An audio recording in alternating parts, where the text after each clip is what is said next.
So, ladies and gentlemen, distinguished delegates,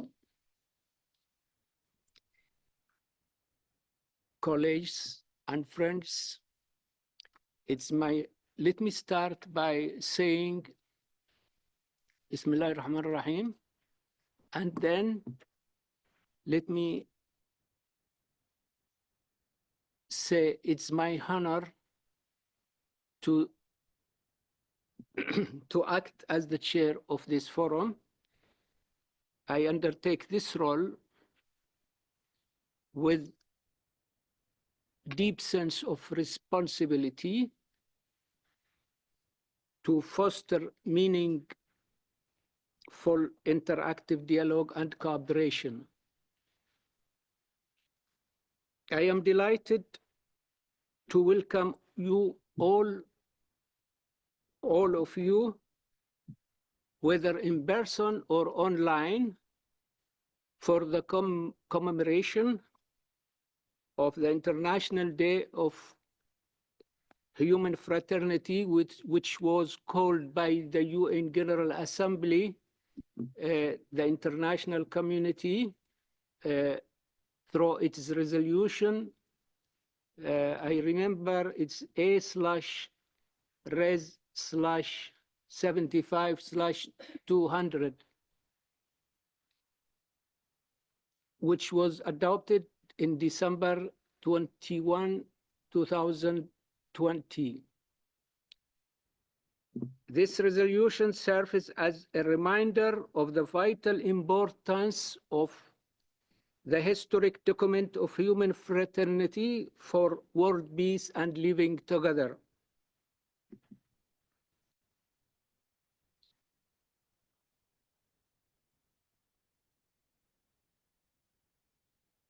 Signed in Abu Dhabi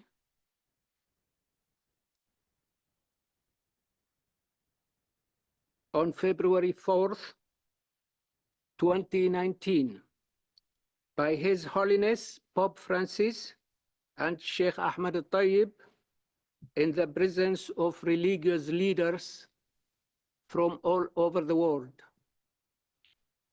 This resolution serves as a reminder for the vital importance of the historic document of human fraternity for world peace and living together.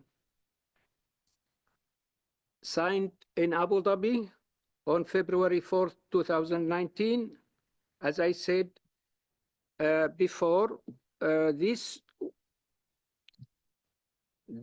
resolution invites all member states, relevant organizations of the United Nations and other international organizations, and civil society, including non-governmental organizations, private sectors, to celebrate and observe the International Day of Human Fraternity annually on 4 February every year. The General Assembly resolution invited all member states in order to focus on this issue on an annual basis, as I said. And today we honor this resolution and reflect on the profound impact of the Abu Dhabi Declaration, emphasizing collaboration and world peace and living together. It's great to be here with you all, whether you are joining in person or online. I am thrilled. So then, despite also the adoption of several resolutions issued by the UN Secretary Council, the UN General Assembly, and the UN Human Rights Council to combat intolerance, extremism, and eradication terrorism, this phenomenon still spreading. And despite the Declaration of Principles on Tolerance adopted by the UNESCO on November 16, 1995, which emphasizes tolerance along with the key initiative to promote global tolerance. The spirit of intolerance and extremist phenomena persist and escalates their activities in different parts of the world. That's why the main objective of this forum is to call upon the UN General Assembly for the adoption of international decade of tolerance and human fraternity for the period of 2025 and 2035. This initiative seeks to explore and build upon key United Nations resolutions that promote peace, tolerance, and a dialogue among all cultures. We urge the UN General Assembly to adopt resolution for this initiative. It encourages governments, civil society organizations, and religious leaders to work together to foster inclusively, mutual respect, and cooperation. By strengthening tolerance and combating intolerance, hate, and extremism, and eradicating terrorism, so we can make significant progress. During this decade, which we aim and to work to succeed in our initiative, we should adopt comprehensive strategies.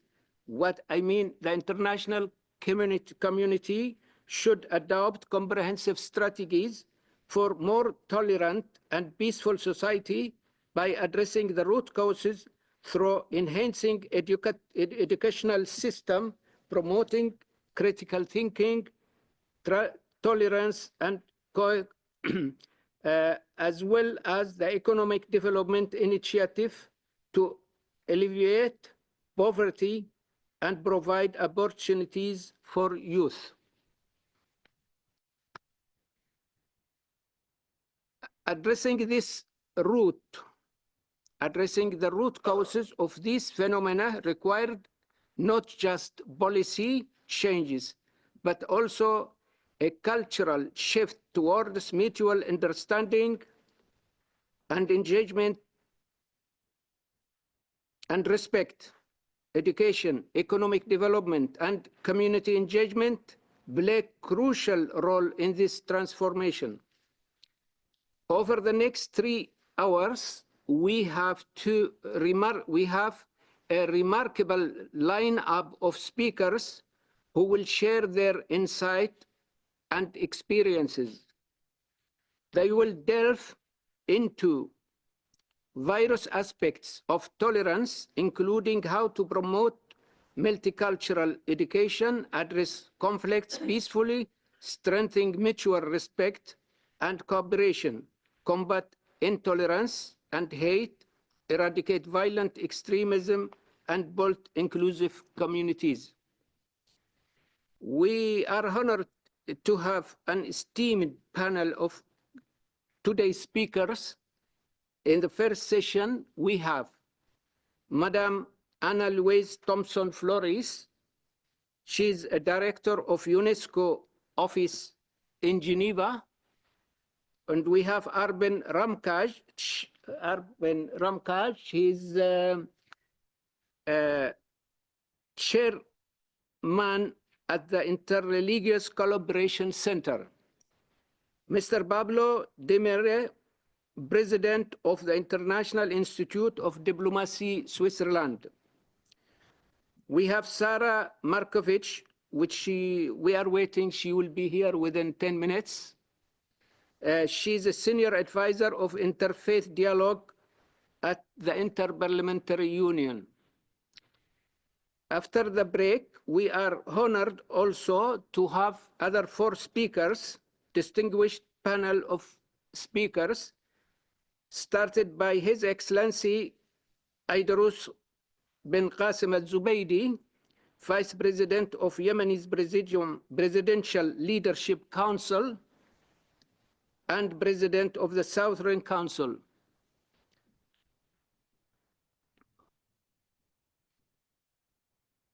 He's president of Southern Transitional Council. And then we have Dr. Thomas Renard. He's director of International Center for Counterterrorism. We thank him. He came from Netherlands for this meeting. And also we thank Arben for coming also from Tirana. We have Azza Karam, Dr. Azza Karam, as a third speaker. She is a member of the UN Secretary General's High-Level Advisory Board on Effective Militarism.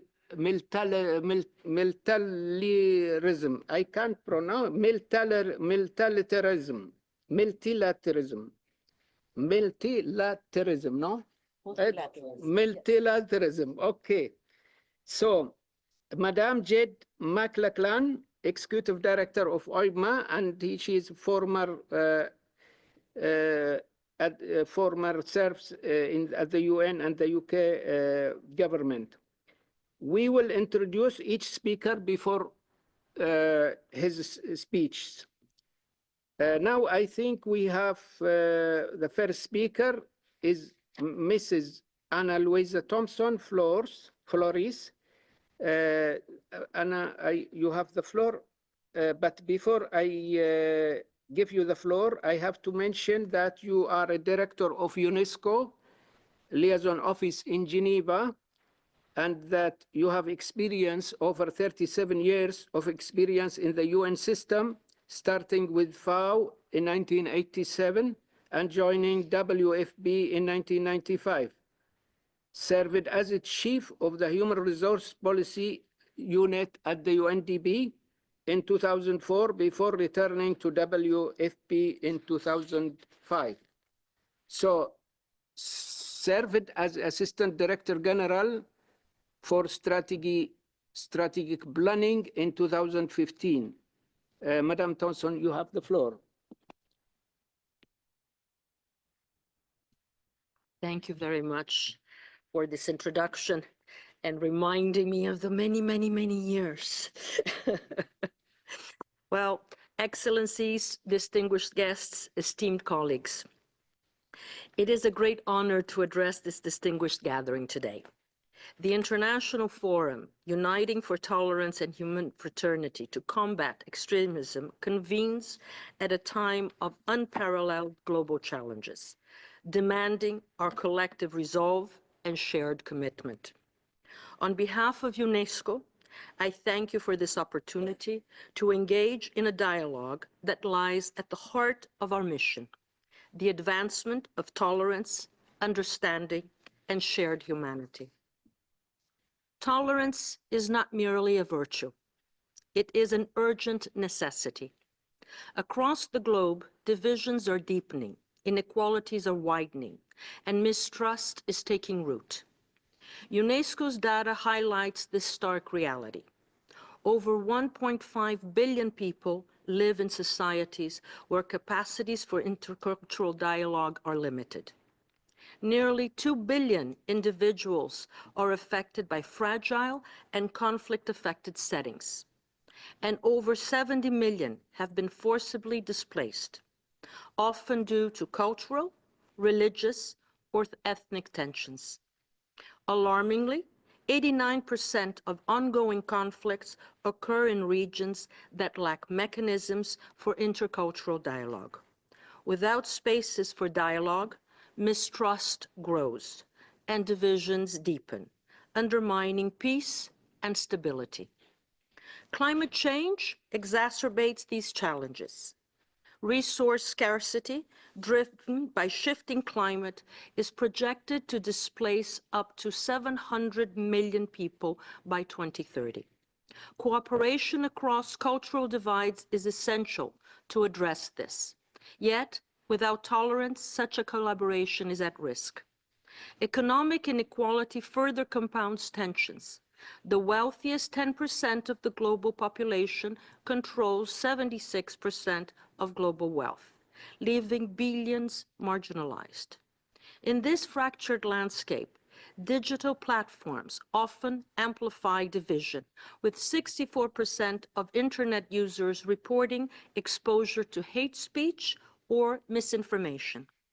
These challenges underscore a critical truth. Tolerance is the foundation upon which peaceful and inclusive societies are built.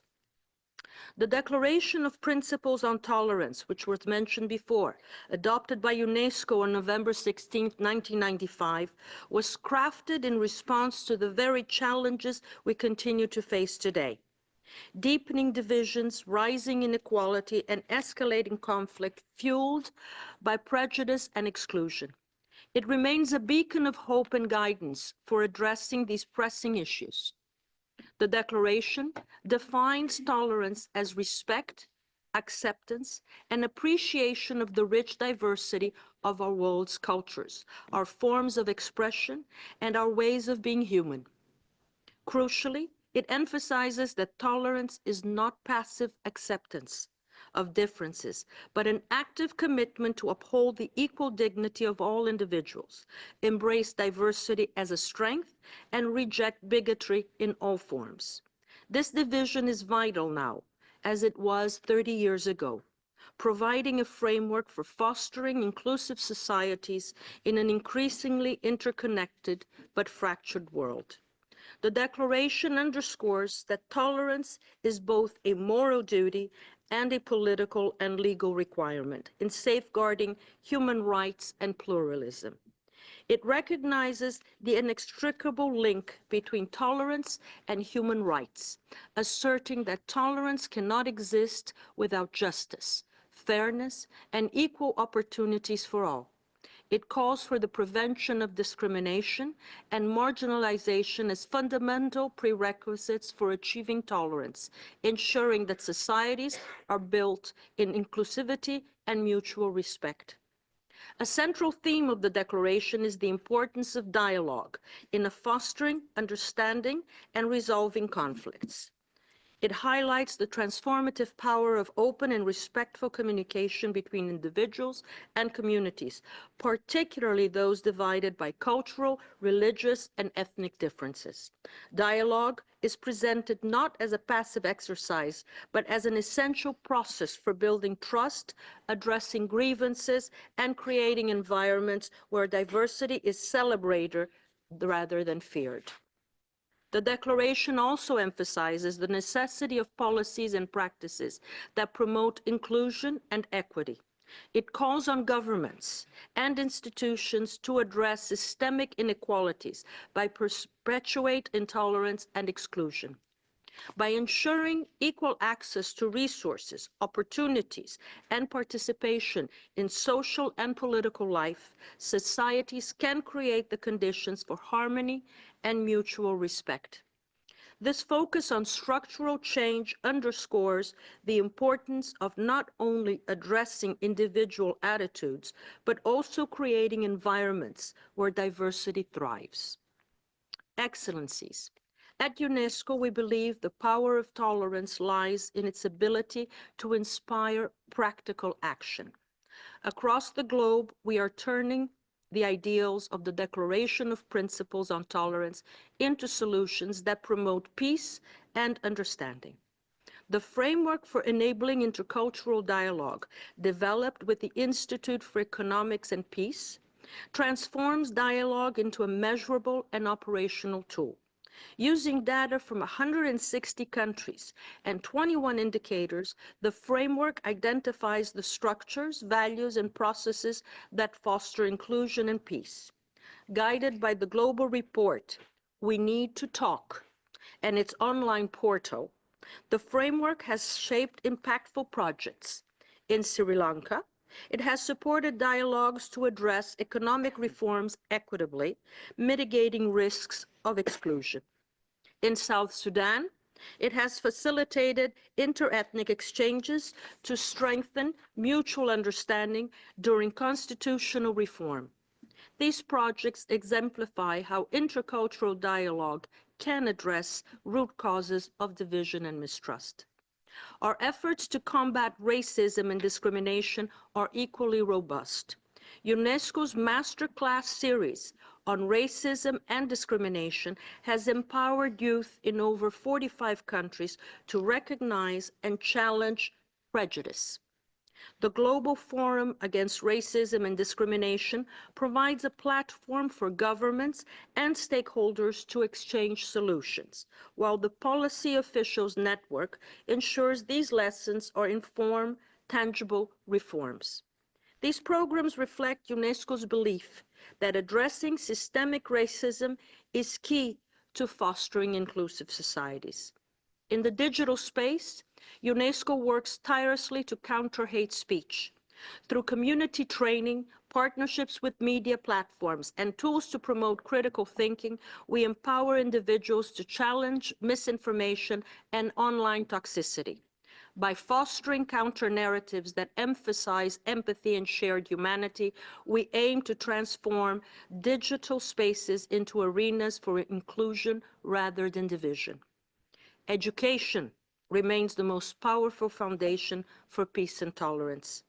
The recommendation on education for peace, human rights, and sustainable development, adopted in 2023, integrates global citizenship, human rights, and sustainability into curriculum worldwide. It equips learners with skills to resolve conflicts peacefully, value diversity, and challenge divisive rhetoric. By embedding these principles into education, we ensure future generations are prepared to build just and inclusive societies. Finally, UNESCO's work on the ethics of artificial intelligence safeguards tolerance in the digital world. By addressing algorithmic bias and promoting ethical governance, this initiative ensures that technology enhances fairness and inclusivity.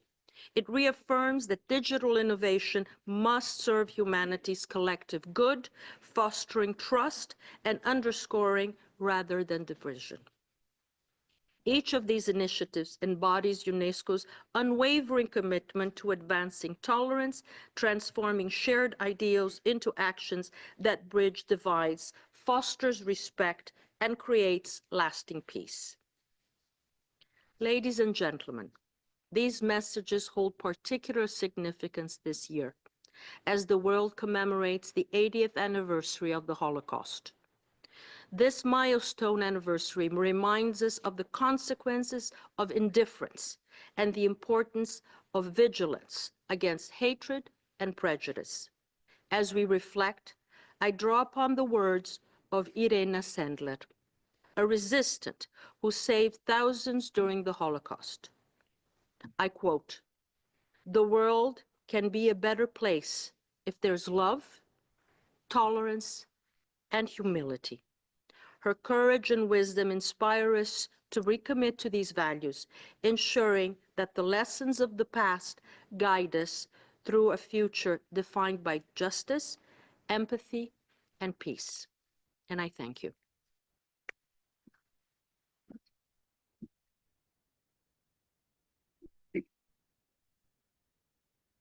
Thank you, Madam Thompson Flores, for fruitful statement. I would like now to give the floor to the second speaker.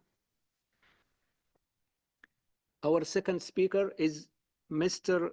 Arpin Ramkaj, Chairman at the Interreligious Collaboration Center. Yes, and before giving him the parole, I would like to mention that he is a global expert on security and religious issues, dedicated to interfaith dialogue on community cooperation. Mr. Ramkaj also is a founder of the Interreligious Institute of Albania and the European Muslim League, and executive director of the Institute of Interreligious. He represents the Global Council for Tolerance and Peace in the Balkans and serves as the High Council of Theologies. Mr. Ramkaj, the floor is yours. Thank you. Thank you, Mr. Ambassador Mukbil.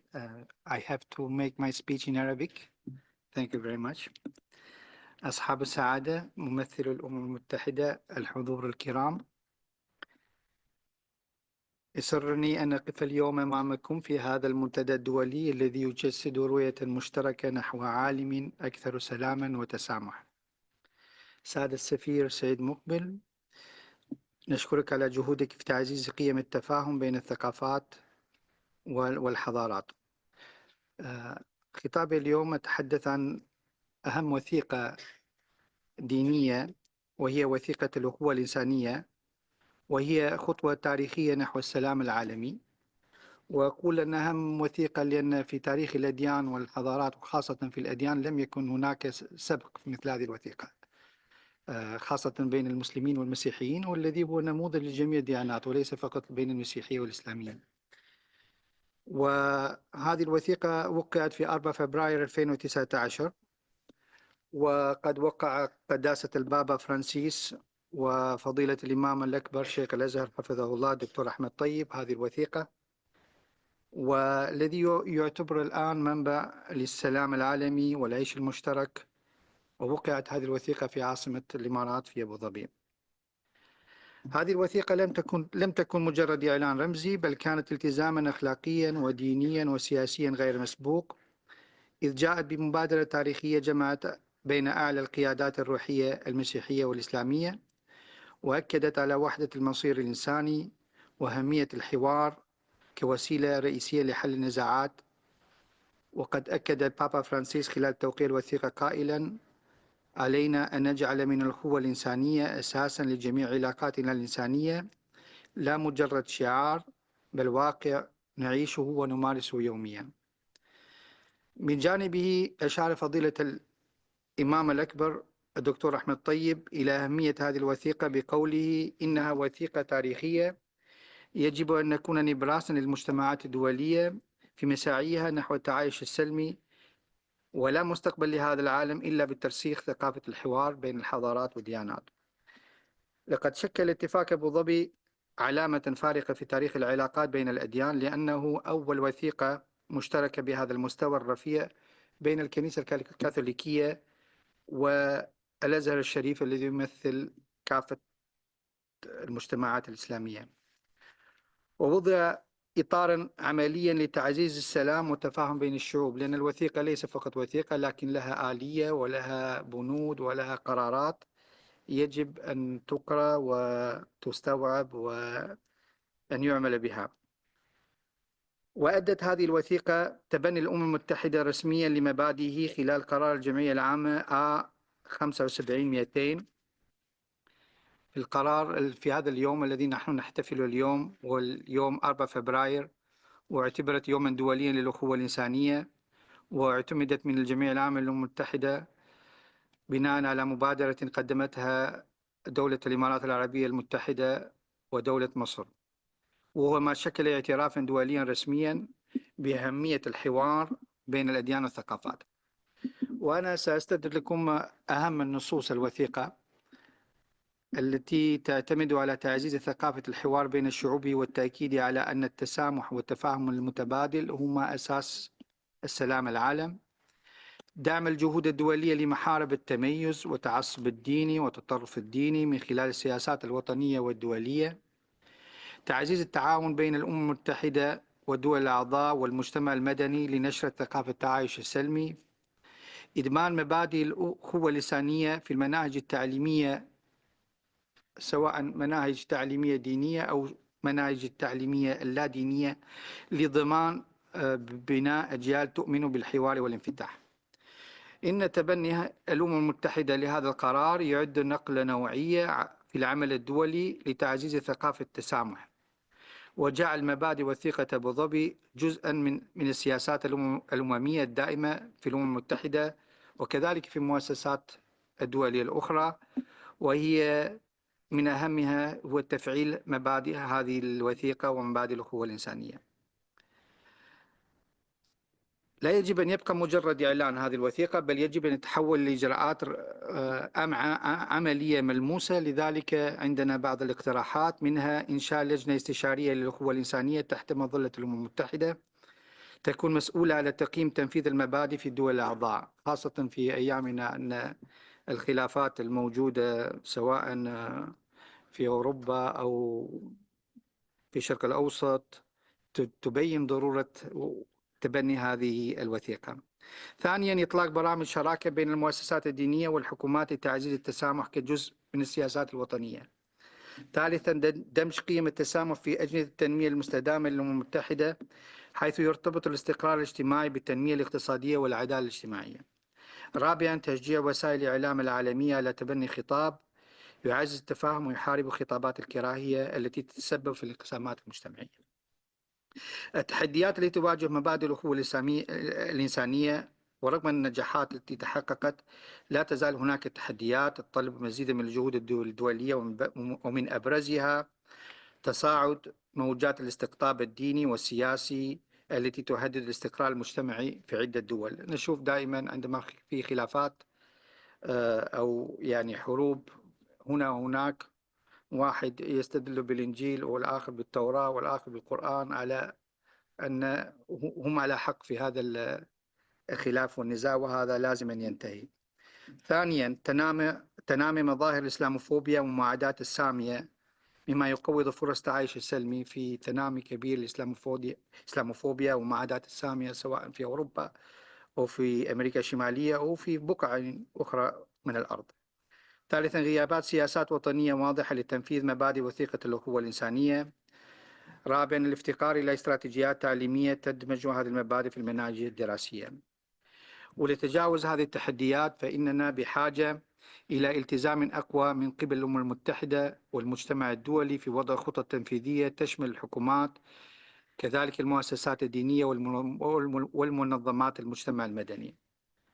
وأنا حضرت هنا بدعوة من سعادة السفير سيد مقبل، وأنا أعيش في دولة صغيرة اسمها ألبانيا، وكما تعرفون هذه الدولة يعني فيها نوع ثقافي وتعايش ديني نعتبره نحن كنموذج مصغر في منطقة البلقان، وكذلك نعتز به لأن هذا التعايش الديني الموجود في بلدنا منذ القدم، منذ القرون، لم يسبق أن يكون هناك حرب طائفية أو دينية في بلدنا ولا نذكر ذلك. وكذلك من العاري علينا أن نسأل أحد ما ديانتك، ما يعني هذه ثقافة المجتمع. وأريد أن أبين لكم قليلا عن تجربة ألبانيا في هذا الموضوع كتقديم تجربة يمكن نقلها إلى بعض دول أخرى تعاني من الانقسامات الدينية، وكذلك ممكن إطلاق بعض مبادرات دبلوماسية لتعزيز ثقافة التسامح في منطقة البلقان، كذلك في الاتحاد الأوروبي أو كذلك على المستوى الدولي. كذلك من المهم جدا التعاون بين الحكومات والمؤسسات الدينية لحماية الحريات الدينية في جميع أنحاء العالم. إن تجربة ألبانيا تعد مصدر حيث تثبت أن التسامح ليس مجرد نظرية، بل هو واقع يمكن تحقيقه بالإرادة السياسية والمجتمعية، حيث أن ألبانيا فيها تشكل ديني 56% مسلمين و15% تقريبا أرثوذكس و8% كاثوليك، وعندنا الطائفة البكتاشية 2.5%، وعندنا كذلك ديانات أخرى ومجتمع كذلك لا ديني، لكن كتعايش وتمازج هذا المجتمع في الاتحاد الأوروبي يبين أن ربما يكون هذا نموذج جيد للتجربة والانتشار في بعض المناطق الأخرى. أصحاب السعادة، إن اليوم الدولي للأخوة الإنسانية ليس مجرد مناسبة احتفالية، بل هو تذكير سنوي بمسؤوليتنا الجماعية في بناء عالم يسوده التفاهم والسلام. وكما قال بابا فرانسيس، الأخوة ليس مجرد فكرة، بل مسؤولية علينا جميعا نحملها وندافع عنها في كل مكان. وأريد أن أختم بكلام فضيلة الشيخ الأزهر الإمام الطيب حفظه الله، الذي قال: لن يتحقق السلام العالمي إلا إذا آمنت المجتمعات بأن الحوار والتسامح هما الطريق الوحيد للتعايش. إن التزامنا بتعزيز قيم التسامح يجب أن يتحول إلى برامج وسياسات ملموسة تساهم في الحد من النزاعات وتقوية المجتمعات وبناء مستقبل أكثر إشراقا للأجيال القادمة. أشكر مرة أخرى منظمة التي يمثلها سعادة السفير سيد مقبل، كذلك الحضور الكرام، وأتطلع إلى مناقشات مثمرة تسهم في ترجمة هذه المبادئ إلى واقع ملموس يخدم البشرية جميعا. شكرا جزيلا. Thank you.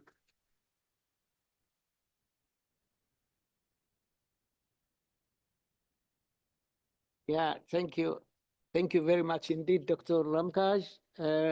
It was a great statement. We appreciate it very much indeed.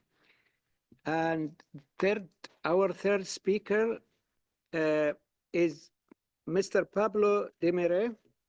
He is our political scientist specializing in international relations and president of the International Institute of Diplomacy in Switzerland.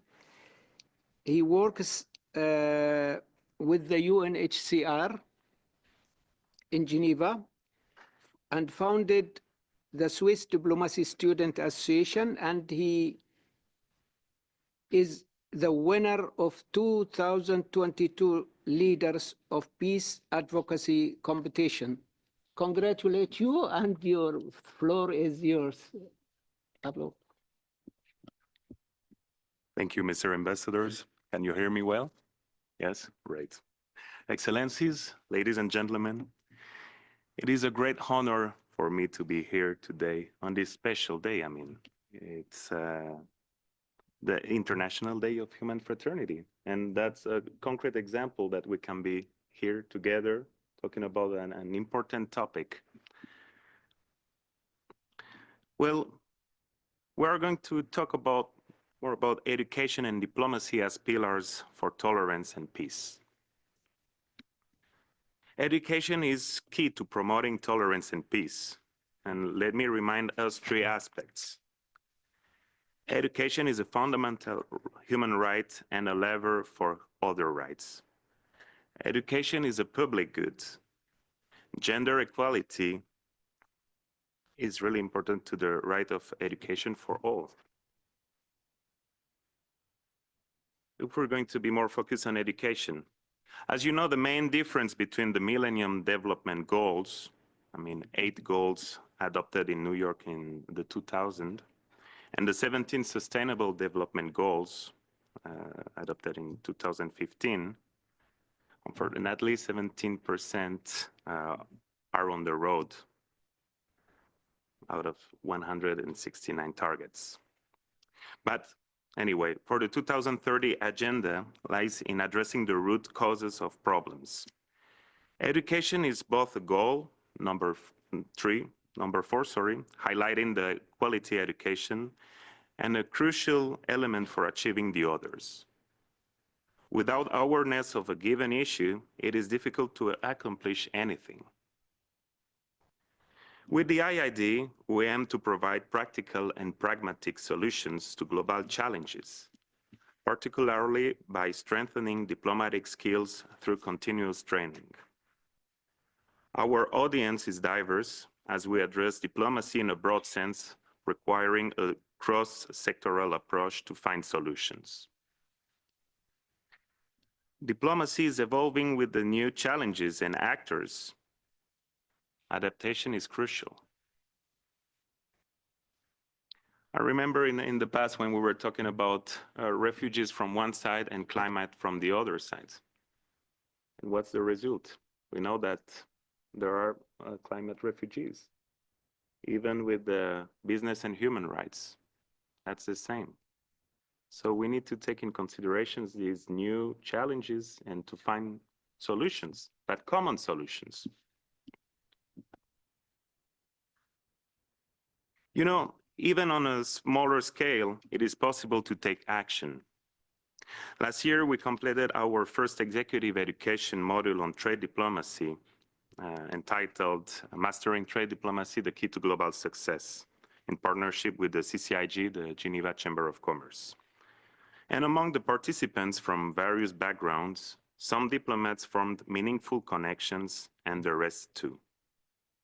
Moreover, the majority were women. It highlights the importance of this topic.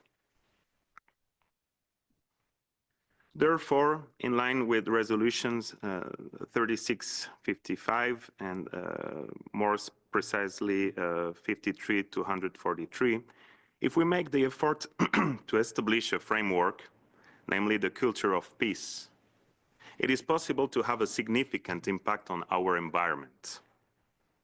And the knowledge shared will, in turn, be passed on to others. The beauty of peace is that it can be shared.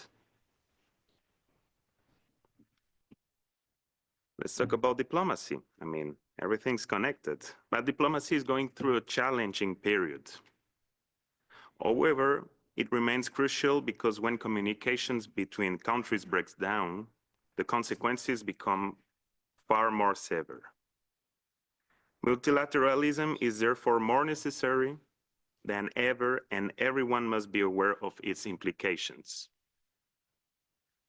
Consequently, the key word is cooperation, not only between states, but also among various stakeholders. I mean, local authorities, NGOs or the civil society, international organizations, and the private sector. We need to include all these actors because they're changing the deal. You know, International Geneva is a real opportunity for diplomacy. It's the global hub of governments, but nothing should be taken for granted. Everyone can be a change maker, and the good news are that tolerance and fraternity are free. That's why the philosophy behind the IID is to rethink diplomacy by reassessing our relationship with others. The challenge, which is also an opportunity, is our independence. This allows us to serve as a platform for dialogue where common solutions can be found. Stakeholders must be encouraged through active diplomacy. In other words, the diplomacy in action. I want to add maybe a few words regarding an initiative, the SDSA, that you mentioned, Mr. Ambassadors. The Swiss Diplomacy Students Association, which is now thriving in Geneva, Lausanne, Zurich, and soon in Bern, and normally in the Svizzera, the Italian side. Let's see. We're going to achieve the Swiss unification. That's the way. In few words, I launched this initiative in 2019 with the goal of democratizing diplomacy. In Switzerland, there was no structure informing students about what diplomacy is and how to pursue it, whether bilaterally or multilaterally. And when you arrive here in Geneva, you realize that there are other forms of diplomacy. And when we start with the United Nations, it's not just about the government or strict diplomacy as we can imagine in our common sense. There was also a desire to give young people a voice because global challenges require intergenerational responses. Additionally, we wanted to support women by encouraging them to take on leadership roles and to create community of diverse backgrounds united by a common interest, diplomacy. Some members aimed to work in humanitarian fields, others at the state level, while some were simply curious about the different topics covered. There is one former member here. Hello, Joel. Thank you for coming. I also became aware of the SDGs while preparing for a General Assembly. Initially, we focused on 3 goals, but over time, we expanded to 8, without requiring financial resources. The conclusion is that determination can make a difference, but once again, awareness is essential to bring these elements into considerations. Thank you for attention.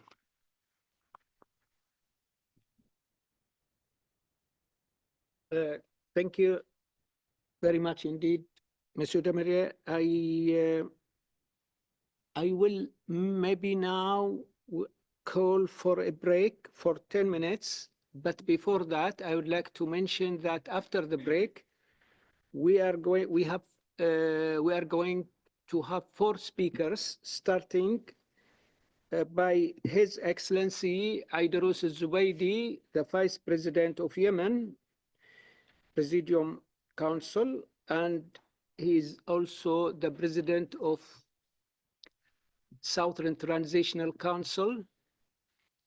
And then we will have, after that, the Thomas Ronar, the Director of International Center of Counterterrorism. Then we have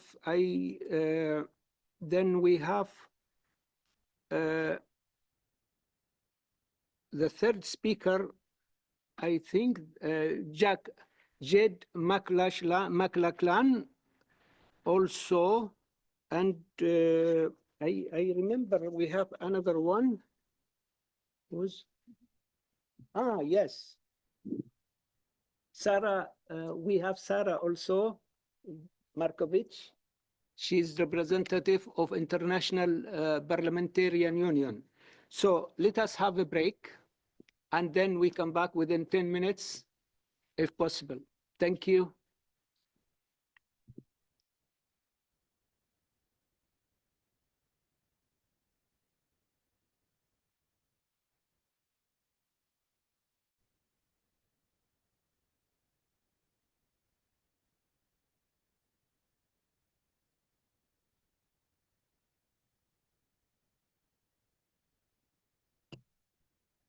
So, ladies and gentlemen, we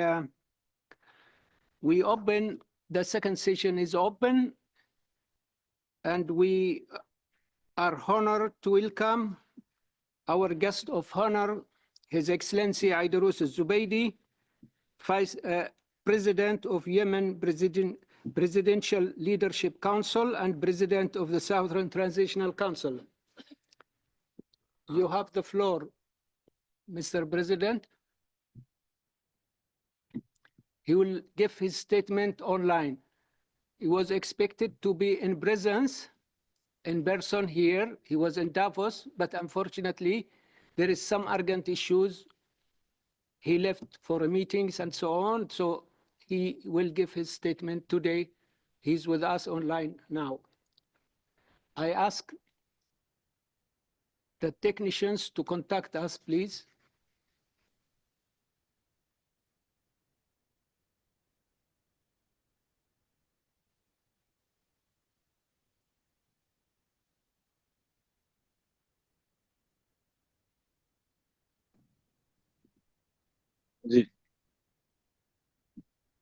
Now, Mr. Vice President is online, and I would like to introduce him to you. أصحاب السعادة السيدات والسادة،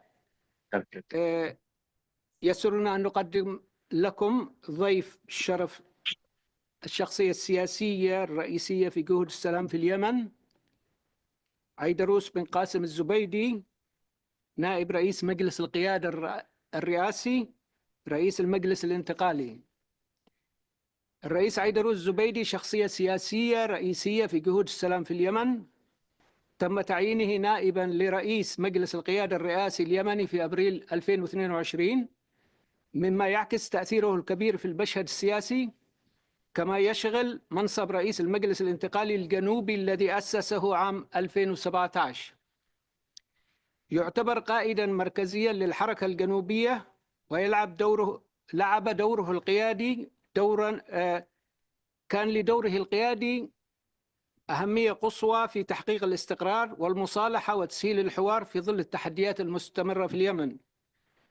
شغل سابقاً منصب محافظ عدن للفترة من 2015 إلى 2017، وواجه العديد من الهجمات الإرهابية، ولعب دوراً مهماً في تحرير عدن ومحافظة الجنوب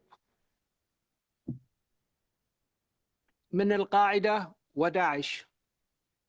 في يناير 2016 نجا الرئيس الزبيدي من محاولة اغتيال من قبل داعش ISIS عندما اعترضته سيارة مفخخة بالقرب من موكبه، مما أسفر عن مقتل حارسه الشخصي وآخرين.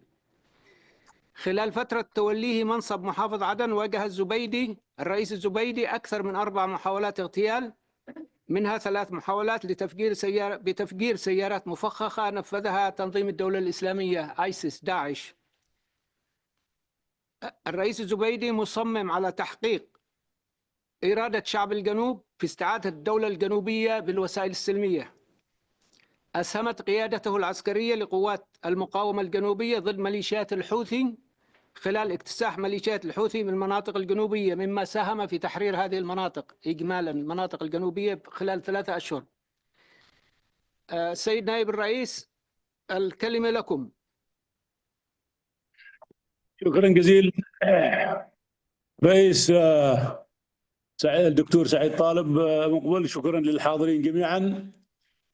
بسم الله الرحمن الرحيم. السيدات والسادة، إنه لمن دواعي سروري أن ألتقي بكم اليوم، ونحن نستهل عاما جديدا بآمال متجددة في إحلال السلام والاستقرار. إن مشاركتنا اليوم معكم في هذا المنبر يأتي في إطار سعينا الدؤوب للانتصار لقيم السلام والتسامح التي نتطلع إلى ترسيخها عالميا.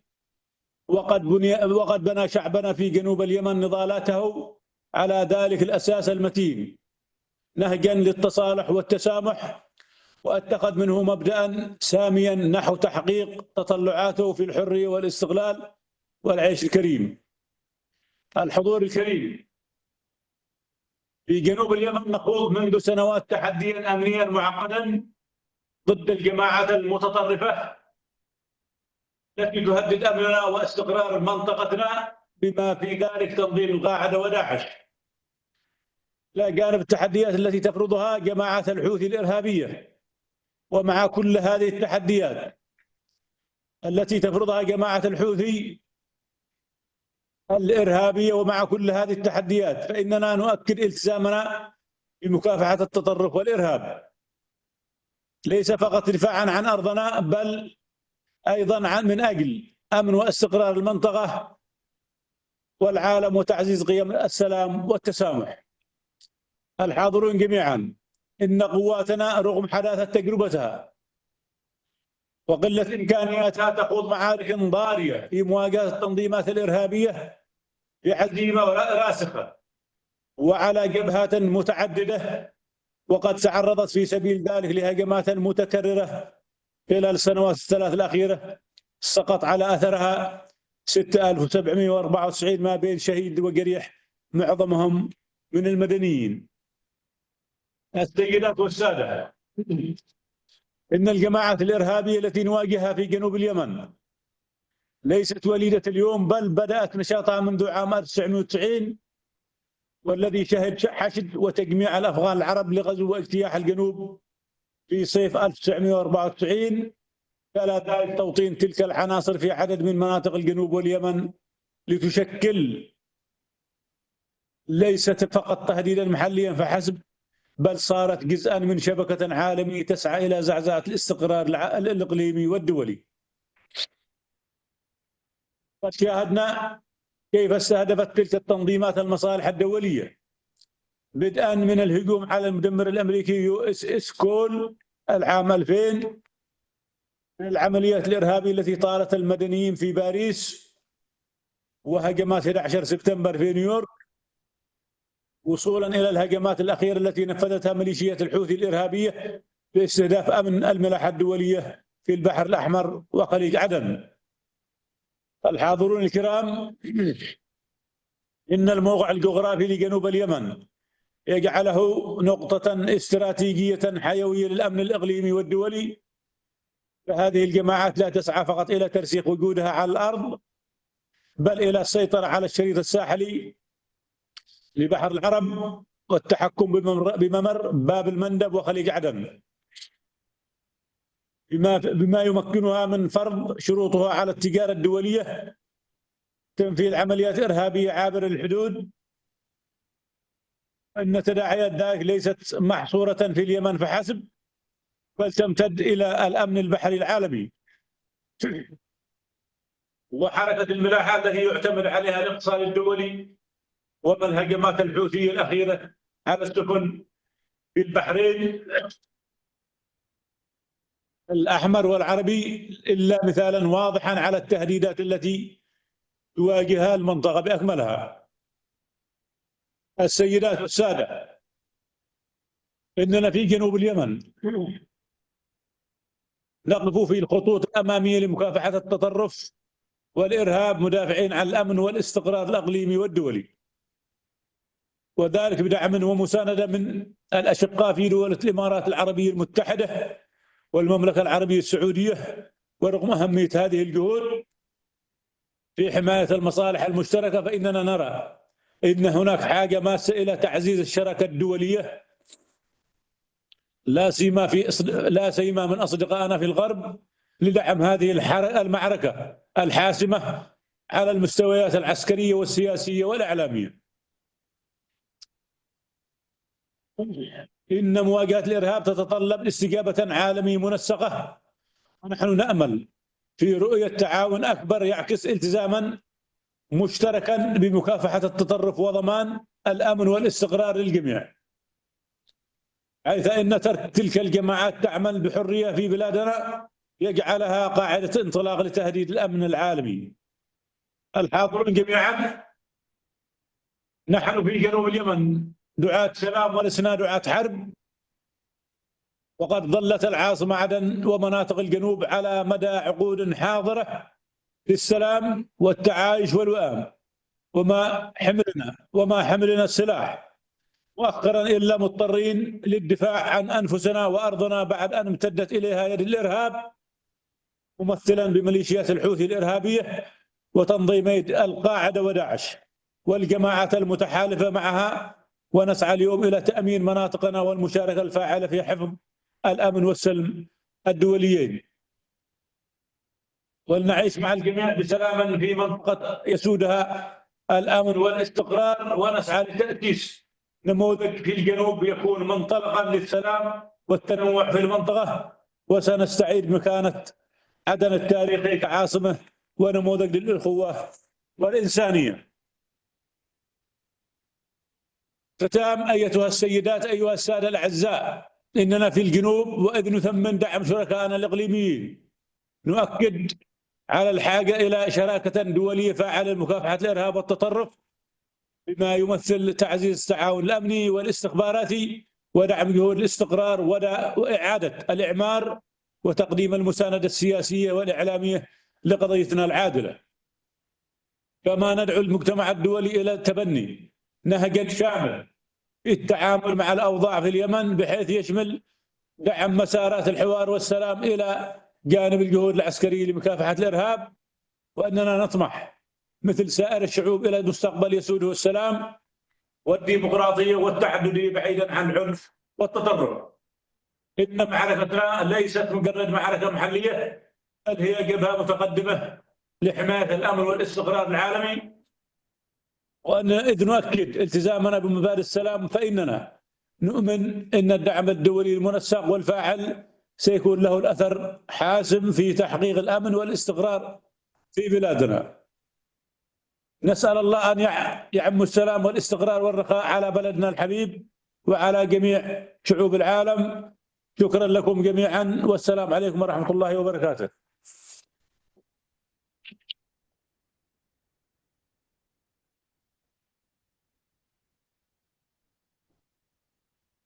شكرا فخامة الرئيس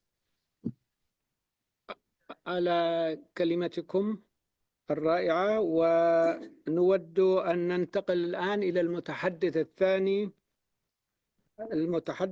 المتحدث الثاني هي في هذه الجلسة الدكتور سارة ماركوفيتش. Sarah Markovich. Dr. Sarah is from Australia originally. She is a senior advisor on interfaith dialogue at the Interparliamentary Union. She has experience across the UN, academia, and civil society. She focuses on human rights, gender equality, and preventing violent extremism. Specialized, Dr. Sarah Markovich, she's specialized in interfaith dialogue and systematic conflict analysis, and her works to foster social cohesion to diverse communities. And originally, as I said, she's from Australia with a global perspective on peace building. Dr. Sarah, your barrel, you are the barrel now. Thank you. Is it on? It's on? Okay. Thank you very much, Mr. Ambassador. You can hear it? Okay. Excellencies, ladies and gentlemen, it's a pleasure to represent the Interparliamentary Union alongside such distinguished speakers on this panel on the occasion of the International Day of Human Fraternity. I would like to thank Your Excellency, Ambassador Muqbil, and the International Organization for the Least Developed Countries for this kind invitation. Today, I'm going to offer some remarks on how the work of national parliaments can play an important role in promoting peaceful and inclusive societies, and specifically what the Interparliamentary Union, as the global organization of national parliaments with almost universal membership, is contributing to this space. Ladies and gentlemen, parliamentarians play a crucial role in the promotion of peaceful and inclusive societies. On the one hand, they are tasked with upholding fundamental tenets of a robust society, the rule of law, human rights, and justice, through their functions of representation, oversight, budgeting, and lawmaking. As representatives of the people, they are uniquely positioned to engage in conflict prevention and conflict resolution as mediators.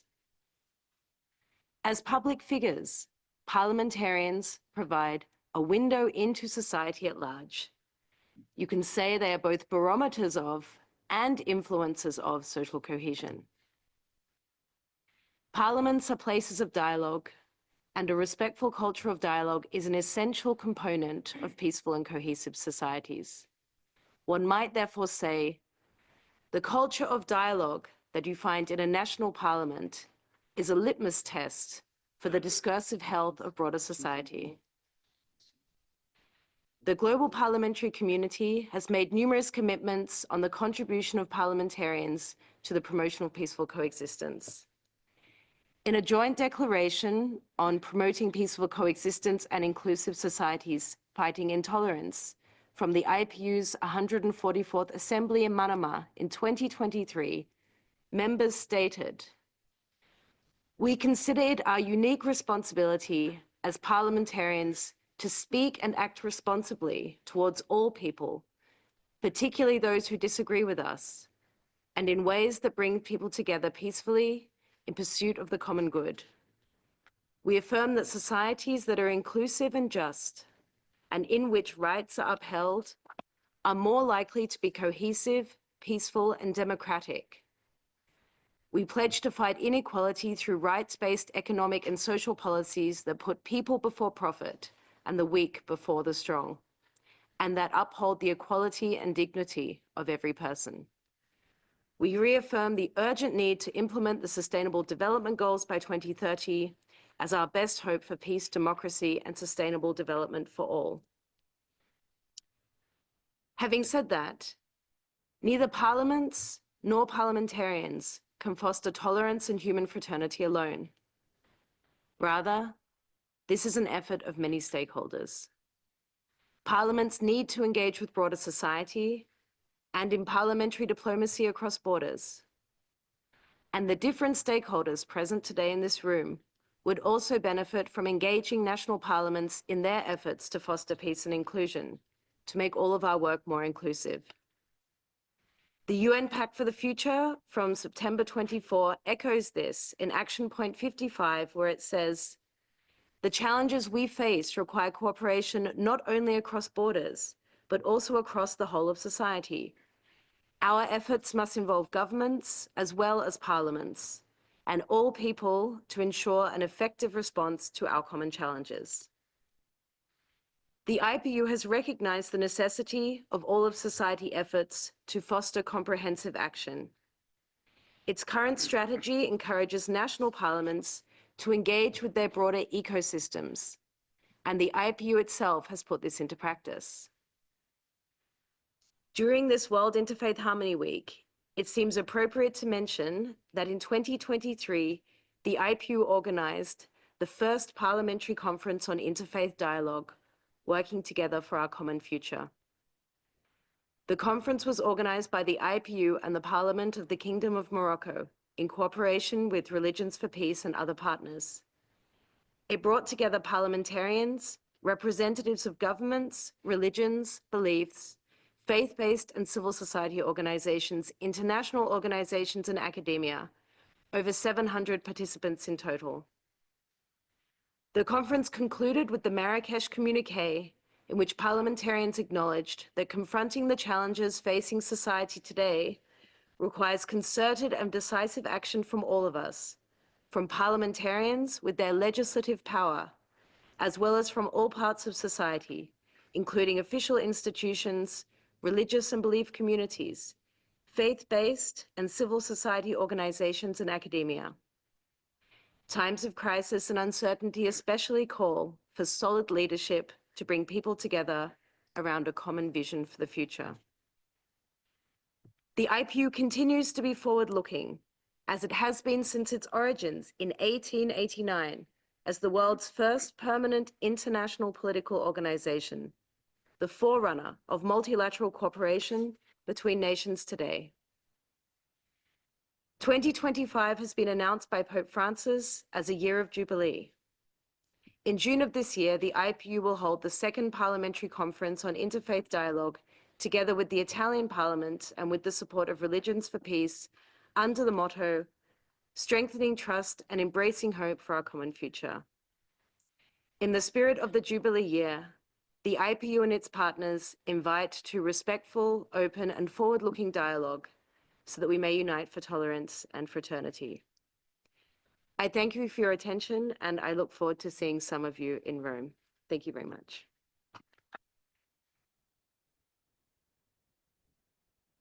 Thank you, Dr. Sarah. Thank you very much indeed. And I hope that there is some contact. We have the next speaker. It's Dr. Azakaram. Dr. Azakaram should be online from New York. I don't know if I'm here. technicians can contact us with her, please. Can you hear me?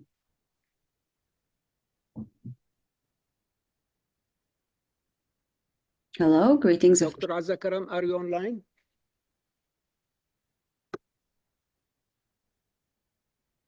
Hello, can you hear me? Yes, okay, good. So we are very pleased and thank you very much. It's very early now in New York, I think, but we appreciate your participation with us. As you know, as you are aware, our colleagues, friends, and delegates, Dr. Azakaram is a member of the UN Secretary General's High-Level Advisory Board on effective multilateral, this word I cannot pronounce it anyhow, multilateralism, okay. Yeah, so she's former UN leader and founder of the Multi-Faith Advisory Council and spearhead initiatives on religion, development, and diplomacy. She's passionate advocate for interfaith dialogue on tolerance. Dr. Azakaram, the parole is yours. Excellencies, ladies and gentlemen, and distinguished guests. It is a great honor to be with you here today and to see some familiar faces. Thank you very much, Excellency Ambassador Muqbil, for the invitation to be with you as the world celebrates on this day, the International Day of Human Fraternity. Thank you for hosting a conference with a very critical theme for our world, uniting for tolerance and human fraternity to combat extremism. My task here today is to address a few points about the intersection of religions with politics. From my experience, it is my understanding that religion and politics are the oldest, longest standing marriage between two streams of human consciousness and action and deliberation. It was Mahatma Gandhi who said, "Those who believe religion and politics are not connected do not understand either."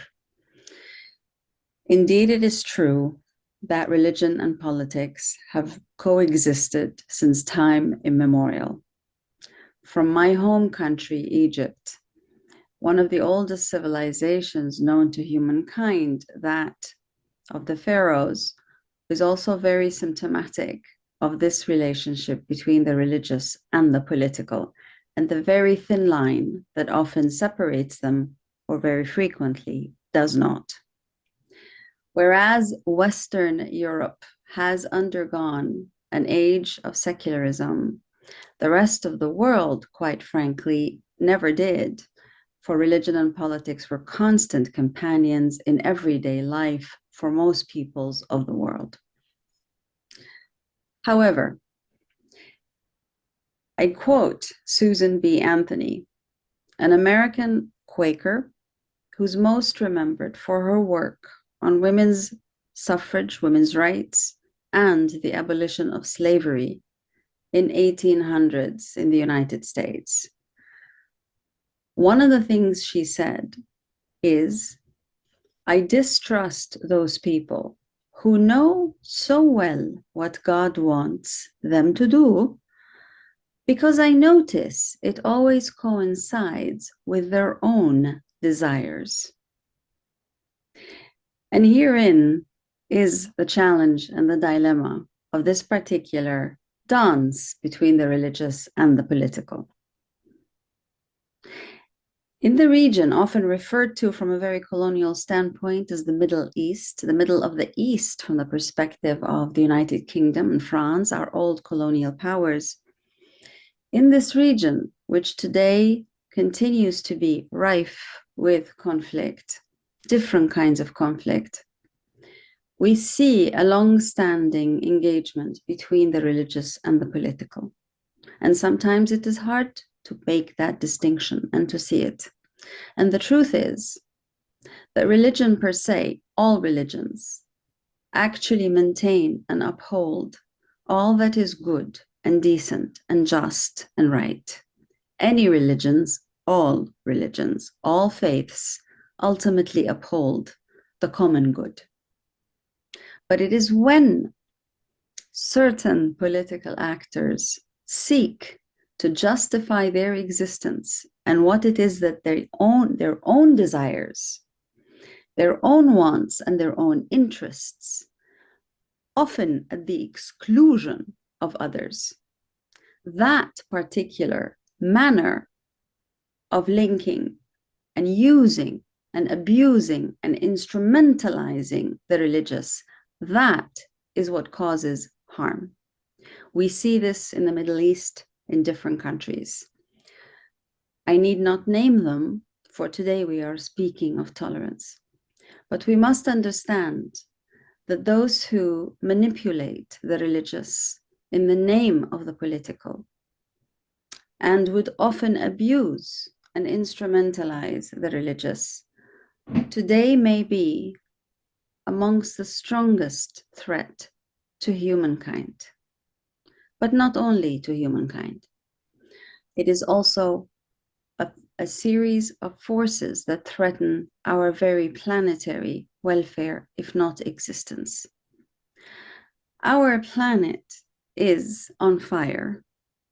Global warming is not a myth, it is a reality.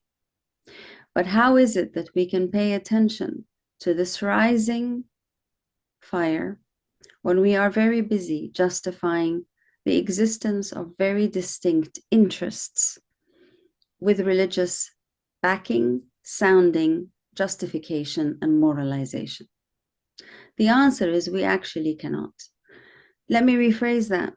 We cannot save our planet unless and until we can begin to distinguish between the religions that come together for the common good and the religions that advocate and instrumentalize politics for the specific time-limited interests of the few. Ladies and gentlemen, our world has never existed without religions and faiths. That is never going to be an issue. The issue is whether these religions actually coexist and advocate for coexistence. Religions themselves do. The people who abuse them and instrumentalize them do not. In other words, the formula for peaceful coexistence today, which is tolerance plus, plus, plus, it's not just limited to tolerance, but the formula for peaceful coexistence today, as ample historical evidence and contemporary events point, demands, I repeat that, the formula for peaceful coexistence today demands that religious leaders, religious institutions, and faith-based organizations actively collaborate with the secular and other civil society actors for the common good. It is not good enough to speak about civil society and faith-based organizations. It is imperative that we also name, and in naming, we can put right. It is civil society, including the faith-based organizations. There is no such thing as religion or faith-based entities existing outside of the realm of human life in a distinct, superior entity. There is only the reality of coexistence. Religious institutions, religious leaders, faith-based NGOs, and the multitudes of religious communities have an obligation not only to meet occasionally, for each of them to speak to the brilliant value of their own religion and their own belief. That is no longer helpful or relevant. The multiple conflicts around the world today, each claiming some kind of religious justification, point to the fact that meeting together as different religions alone is absolutely not enough. Indeed, it doesn't begin to scratch the surface. Instead, what we need to see, and what secular civil society needs to demand, and what the international community needs to demand, is clear, unequivocal, consistent, and systemic examples of different religious institutions, leaders, and communities working together, serving together the common good. Ironically, COVID was a brilliant example of an opportunity to have shown how religions actively stand together and serve together. We did not see that.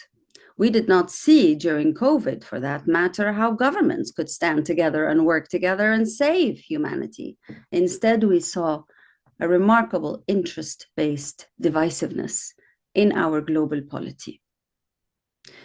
And at the same time, we understand that religions are the world's most powerful motivating force.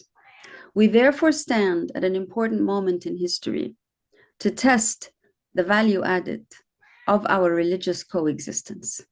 It is not enough to create institutions. It is obviously not sufficient to have created decades of interfaith collaboration, because the truth is, religions have not collaborated together. At best, they have come together in meetings, but they have not put their efforts, their money, their systems, what they value most together in order to serve the common good. Instead, global pandemic, and the wars we live in today, as we heard from the distinguished excellency who spoke from Yemen, what we do see is very divisive, very polarized, very interest-based, distinct interest-based ways of engaging. Some use religion, some don't. The truth is, it is not up to the secular politicians to reform the religious realms and to save our world. It is up to the religious actors in their diversity to show that they can invest together their own precious resources, human and financial, in order to save the world. It is up to the religious actors today not only to speak of peace, but to actively demonstrate how world peace is made possible through their own collaborative actions. I'm sorry to say that after nearly 30 years of serving in the interfaith and multi-religious worlds, it is often hard to find examples to uphold where religious communities and institutions have come together beyond conferences, beyond meetings, and actively invested together their most precious resources in order to realize the common good. If we do not invest our precious resources, we will not save our planet. Today, the religious communities of the world, the religious leaders and the religious institutions have a very critical obligation, responsibility, duty to indeed realize the letters of their respective faiths, which advocate for being honorable in front of our Maker. This is the moment when religions can prove that they can indeed do so. Again, not only in the halls of meetings, various meetings almost in every corner of the world, almost every day of the year, but really more in demonstrating how they can collaborate with the secular civil society, with governments, with businesses, with the international community and the United Nations, in order to actively invest in common and collective service for the common good. This is the call of our time. Again, this is the call that goes beyond tolerance to active peaceful coexistence. And this is the moment when we look to our religious leaders, religious institutions, political leaders to hold each other accountable. Our common conscience is our planet. Our planet is our common existence. It is time to see how, indeed whether, religions are ready to actively invest in serving the common good. I thank you.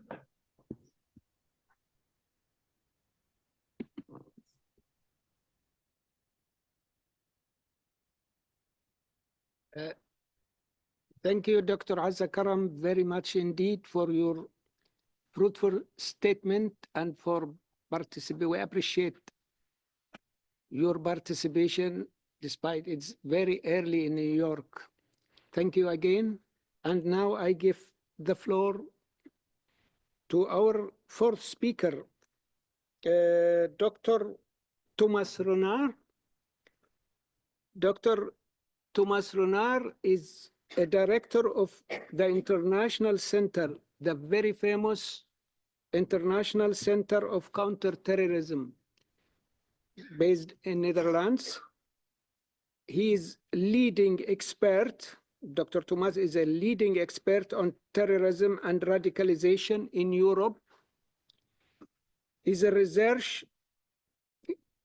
explores counterterrorism policy, foreign fighters, radicalization in prisons, and terrorist recidivism. Authored and edited several influential work, including the evaluation of counterterrorism since 9/11. Advises global organizations such as UN and Europol. Dr. Thomas, the parole is yours, please. Thank you. Thank you very much, Ambassador Mokbil. And first and foremost, thank you very much for the invitation to you and to your organization, OIPMA.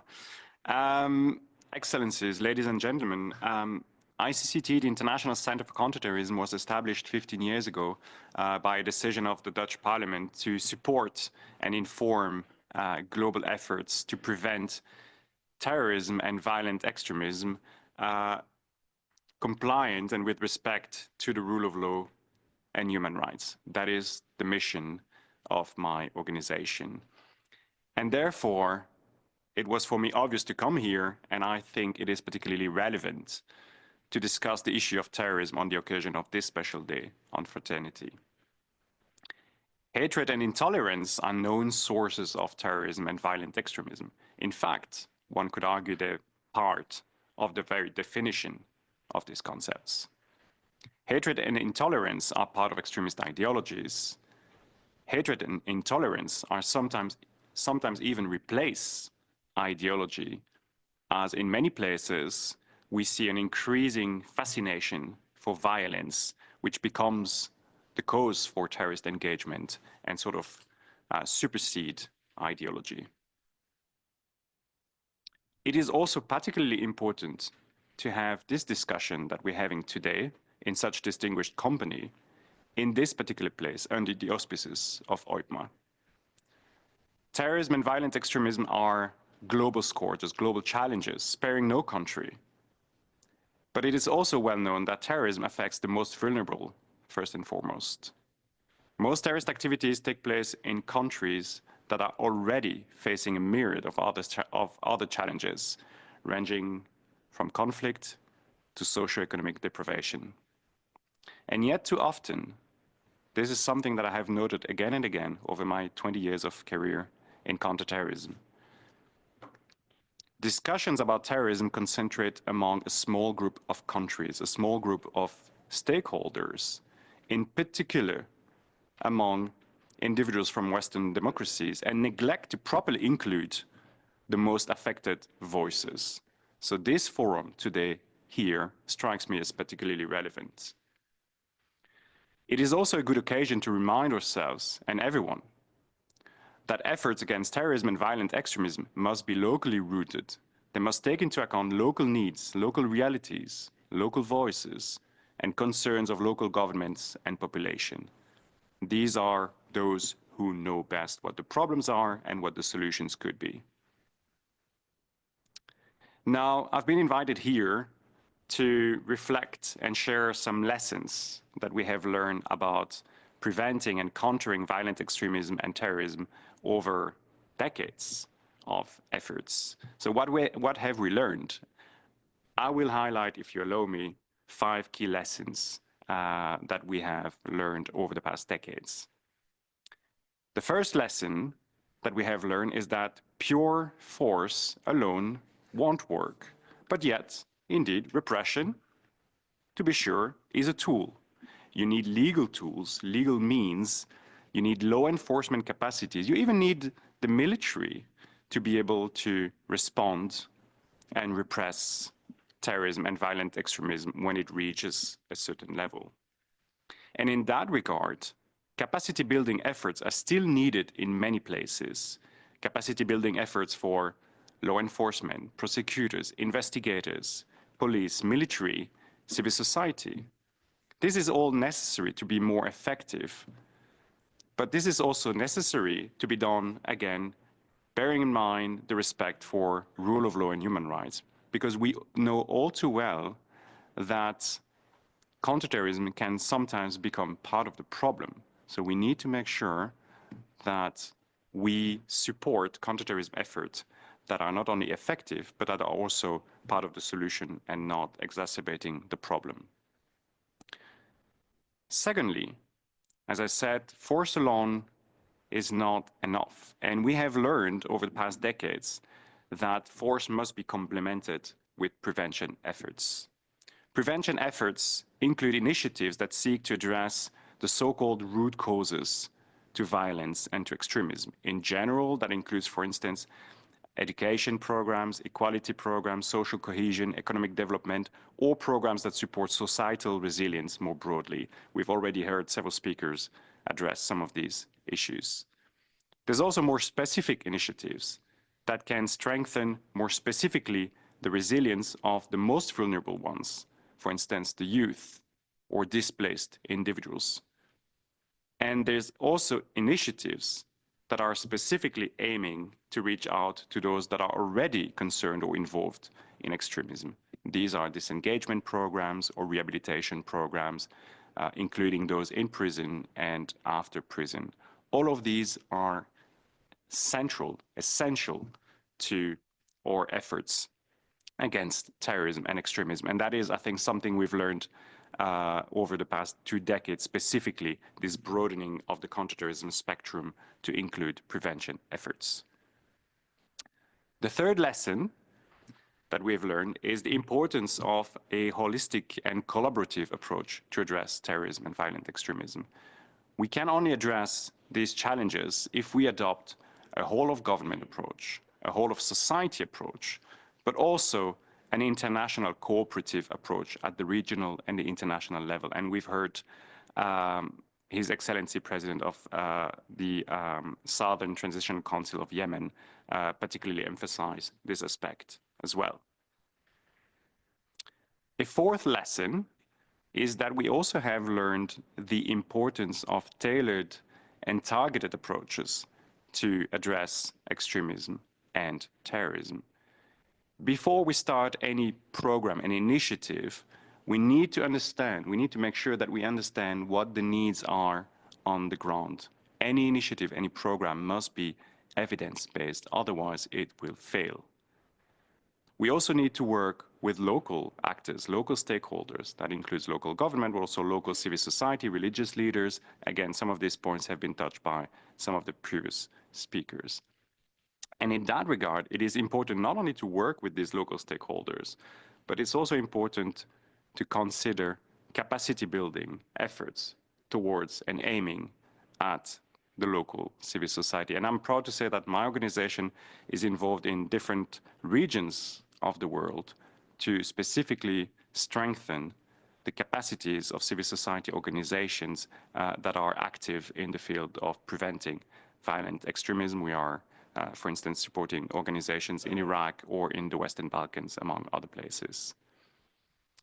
And we've also learned, and this is becoming more obvious day after day, that these efforts can not only take place offline, but must also be complemented with online efforts, because of course it is obvious to say nowadays, but a lot of radicalization recruitment is taking place online.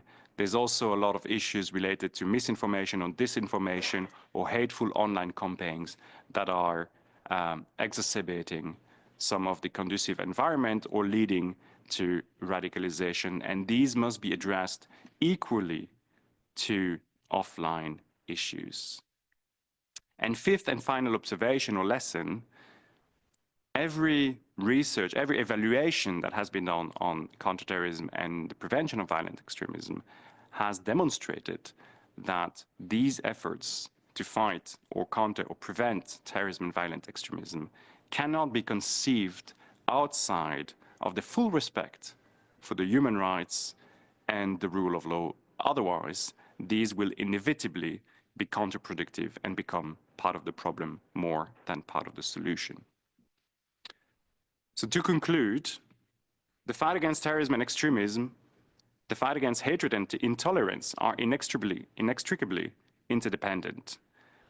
These are global challenges that require global mobilization and support and must be implemented at the local fashion. So the kind of old motto of think global, act local.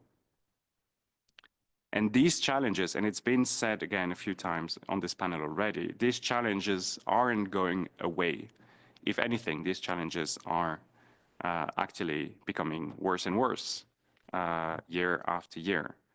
So my call, my pledge here is that even in these times of indeed geopolitical tensions, even in these times of economic and financial austerity, we must ensure that we continue our work to support global efforts to prevent violent extremism and terrorism. Otherwise, this will only be another problem making our world worse place to live. Thank you very much.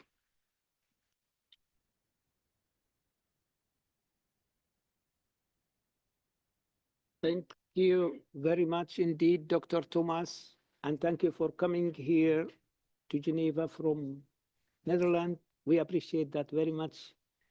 And I give the floor now. It is the fifth speaker of ours, is Mrs. Jade McLachlan. She's the executive, she acting as executive director of OIBMA and former international Syria senior service civil servant in the UK government and the United Nations. She was working in the office of the Under Secretary General of the UN for tens of years, I think 15 years. Held key roles in the UN Under Secretary General Office. She was consultant to the UN Chief Executive Board. She has extensive international experience, spans communications, policy development, risk management, diplomacy, and high-level negotiations with governments and global organizations. She has over 20 years of distinguished services. Jade, you have the parole, please. Good afternoon, everyone. I think it's the afternoon now. Yep. Good afternoon, Excellencies, distinguished guests, ladies and gentlemen. It's really great to be here with you today. I want to thank everyone who's contributed to today's forum, especially the team who've worked tirelessly over the last few weeks, months to get us all here to discuss these important issues. We're also, of course, grateful to everyone on the panel for being here and for their commitment to advancing tolerance and understanding. This morning, we've heard compelling voices and important perspectives. Now it's time to reflect on what comes next. It's true that levels of tolerance, once considered an inherent quality of our human nature, have dangerously eroded in our time. The digital age has worsened this situation. We need to acknowledge again, perhaps, why this has happened, the risks involved, and all that we can do collectively to reclaim our innate capacity for empathy. It goes almost without saying how much technological advances have transformed our world, connecting us across continents and cultures, but we're mostly also aware how much tech advancement has brought unintended consequences that undermine tolerance. Too many well-meaning community internet groups have devolved into battlegrounds of opposing views because the algorithms prioritize the most inflammatory content. What begins as a space for connection often transforms into a breeding ground for division and hostility. So the majority of social media platforms that were designed to connect us have often intensified divisions. Algorithms prioritize sensationalism over truth, feeding echo chambers and fanning hate speech. And as we've heard from Dr. Renard, misinformation has spread faster than ever before, distorting perceptions and deepening mistrust and allowing space for extremist ideology. For a time, there were some concerted efforts to curb this growing propensity for online communities to be led by the Pied Piper of misinformation. Worryingly, though, this new year started with the announcement that less and not more regulation would be the way forward. Recently, Meta announced that they'd shift away from fact-checking, replacing it with a crowdsourced community note system. Content previously restricted for being too political, such as discussions on immigration, for example, will now be reintroduced into people's feeds. While this has been framed as a step towards greater freedom of expression, it also clearly risks opening the door again to greater misinformation and hate speech. But tolerance attrition is not unique to our time. History reminds us that periods of upheaval and rapid change often breed fear and intolerance. Social tensions rose rapidly, for example, during the Industrial Revolution, and xenophobia has always flared up in the aftermath of global conflicts and terrorist activities. Today's related challenges, however, are arguably more complex because of the unprecedented speed and scale of digital communication. The detachment inherent in online interaction strips away the humanizing elements of face-to-face dialogue, tone, expression, body language that remind us of the shared humanity in other, and allows extremism to persist. Hate speech, cyberbullying, and online radicalization are symptoms of this deeper erosion of empathy. Empathy is the foundation of tolerance, but it requires more than symbolic gestures. Imagine an education system that's universal, equipping young minds with the ability to critically engage with different perspectives, whether through literature, whether through history, or immersive experiences that challenge preconceptions. True understanding arises not just from imagining other people's experiences, but sustained engagement with the complexities of other people's realities. Education, of course, is not enough. A culture of tolerance is built not only in classrooms, but in workplaces, governing bodies, and everyday interactions where respect and recognition shape our collective future. In addressing intolerance, it's critical to recognise the intersection with other global challenges, such as climate change, as Madam Thompson-Florence said.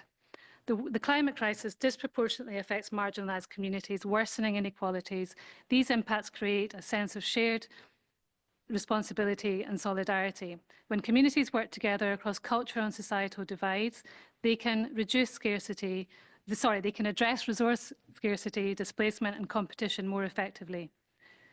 This reduces the potential for conflict and develops practical cooperative solutions, as Mr. Demier pointed out.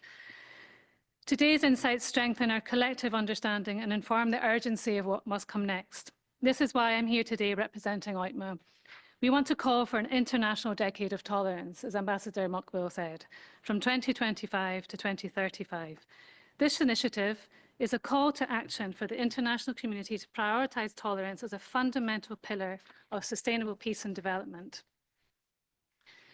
Dr. Reynard introduced 5 key lessons. The International Decade of Tolerance will be built on 5 key priorities. The first would be advancing global education for tolerance. While efforts like UNESCO's global citizenship education have laid important groundwork, gaps remain in implementation and impact because UNESCO can only do so much. The focus must now shift to ensuring learning systems at all levels equip individuals with the knowledge, critical thinking, and intercultural understanding necessary to promote inclusive society. This means governments supporting integration of tolerance education into school curricula, but also ensuring that it's consistently applied, adequately resourced, and reinforced through training and conflict resolution anti-bias approaches. The second priority would be strengthening economic and social inclusion.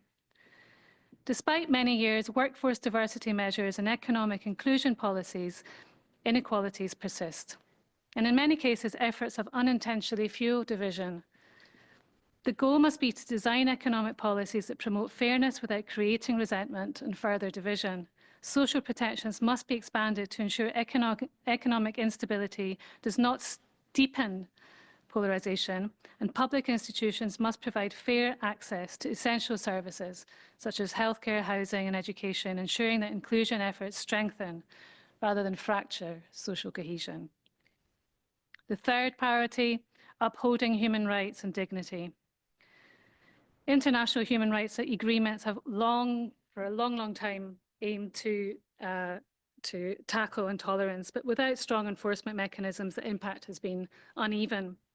Strengthening anti-hate speech laws and ensuring they're applied fairly across societies is critical. Governments need to improve enforcement of existing anti-discrimination legislation and commit to addressing trends in intolerance through independent oversight bodies and civil society engagement. Rather than introducing new legislation and declarations, the focus must be on making existing protections effective, responsive, and universally applied. The fourth, be encouraging greater intercultural and interfaith dialogue. Previous international initiatives have promoted dialogue, as Dr. Ramkaj discussed, but many remain confined to formal settings without reaching the communities that are most affected by division. The challenge is not simply creating more platforms, but ensuring they bring about real understanding and engagement. Governments and international organisations should invest in initiatives that bring together cultural and religious groups and supporting grassroots fora where people can engage in honest discussions and collaborations and shared problem solving, just in the way Dr. Karam described. Media and tech platforms can be part of the solution, not just by highlighting shared values, but actively curbing narratives that only serve to provoke. The fifth and last priority would be ensuring accountability and leadership for tolerance. Political leaders and institutions have pledged for a very long time to commitments to tolerance, yet progress has been slow and inconsistent. This new decade must bring about a shift from rhetoric to measurable action.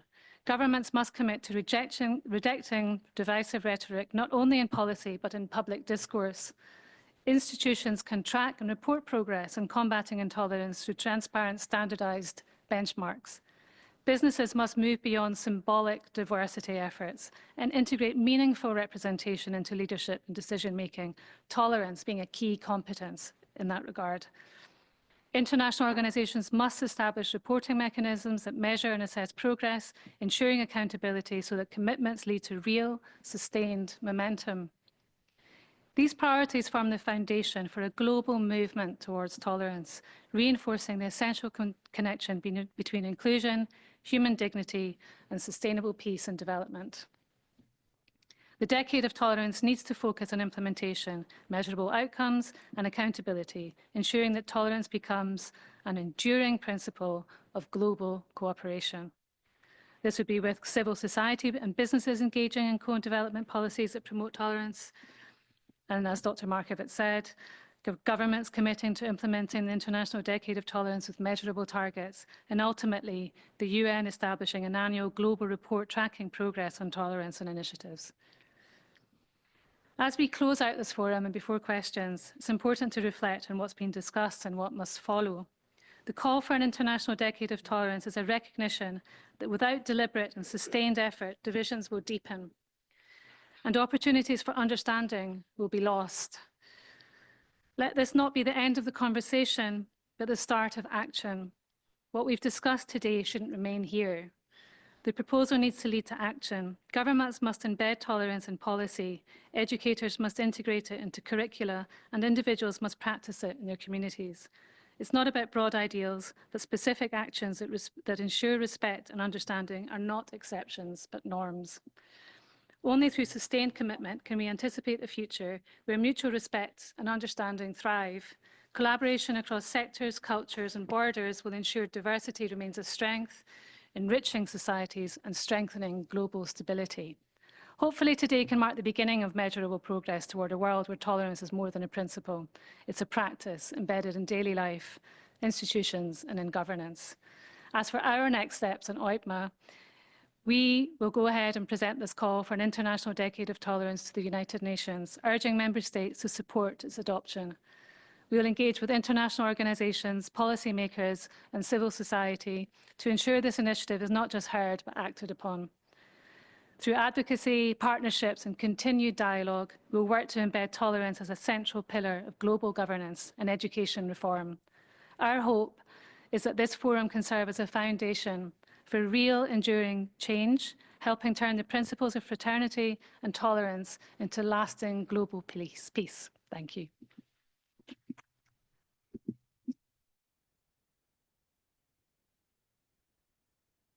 Thank you very much indeed, Madam McLachlan. Jade, it was great. You carry out an initiative, as I understand, as a result of all our speakers' statements. OIPMA is trying to carry out an initiative to combat or to eradicate the root causes of all these phenomena by pushing the adoption of the initiative of International Decade of Tolerance and Human Fraternity with other stakeholders. We cannot do it alone, of course, but if there is any other stakeholders, organizations, states, member states, to push for this initiative, that would help us within 10 years, because it's long-term work. So we can say we can succeed in combating this intolerance, extremism, hatred, and so on, which is like which cause or to lead to lead to the conflict and to spread of terrorism acts, terrorism organization, and so on. As a result, I think it would be the best is to go step by step for this aim or objective. Now, at the end and before going to the discussion topics, we give our secretary, Madam Ilma Mislimi, to summarize what was said during our discussion. It's your parole, Madam Muslimi, please. Thank you, Mr. Mokbil. Excellencies, distinguished delegates, esteemed speakers, and valued participants. As we conclude this forum, I extend my deepest gratitude to our outstanding speakers for their insightful contributions. Today's discussions reaffirmed a fundamental truth. Tolerance, human fraternity, and dialogue are essential pillars for peace and global coexistence, and the urgent need for a unified approach to combat intolerance, extremism, and division, while also pointing us towards actionable solutions. As we reflect on today's discussions, several key themes emerged that are central to our shared path forward. The urgent need to uphold and implement the principles of tolerance, ensuring they remain central to our societies and actions. You can be closer to the mic. Sorry. This is not merely a matter of agreement, but a call to actively integrate these values into every aspect of our global framework. The power of human fraternity to bridge divides, which serves as a reminder that despite our differences, we share common humanity. It is through embracing our shared values and fostering mutual respect that we can truly create a world of unity. The role of education, diplomacy, and governance in building lasting peace. These are the essential tools that help us navigate our differences and create a foundation for the understanding, cooperation, and progress across borders. The devastating impact of intolerance and violent extremism, particularly in conflict zones, and the need for global partnerships to confront these challenges.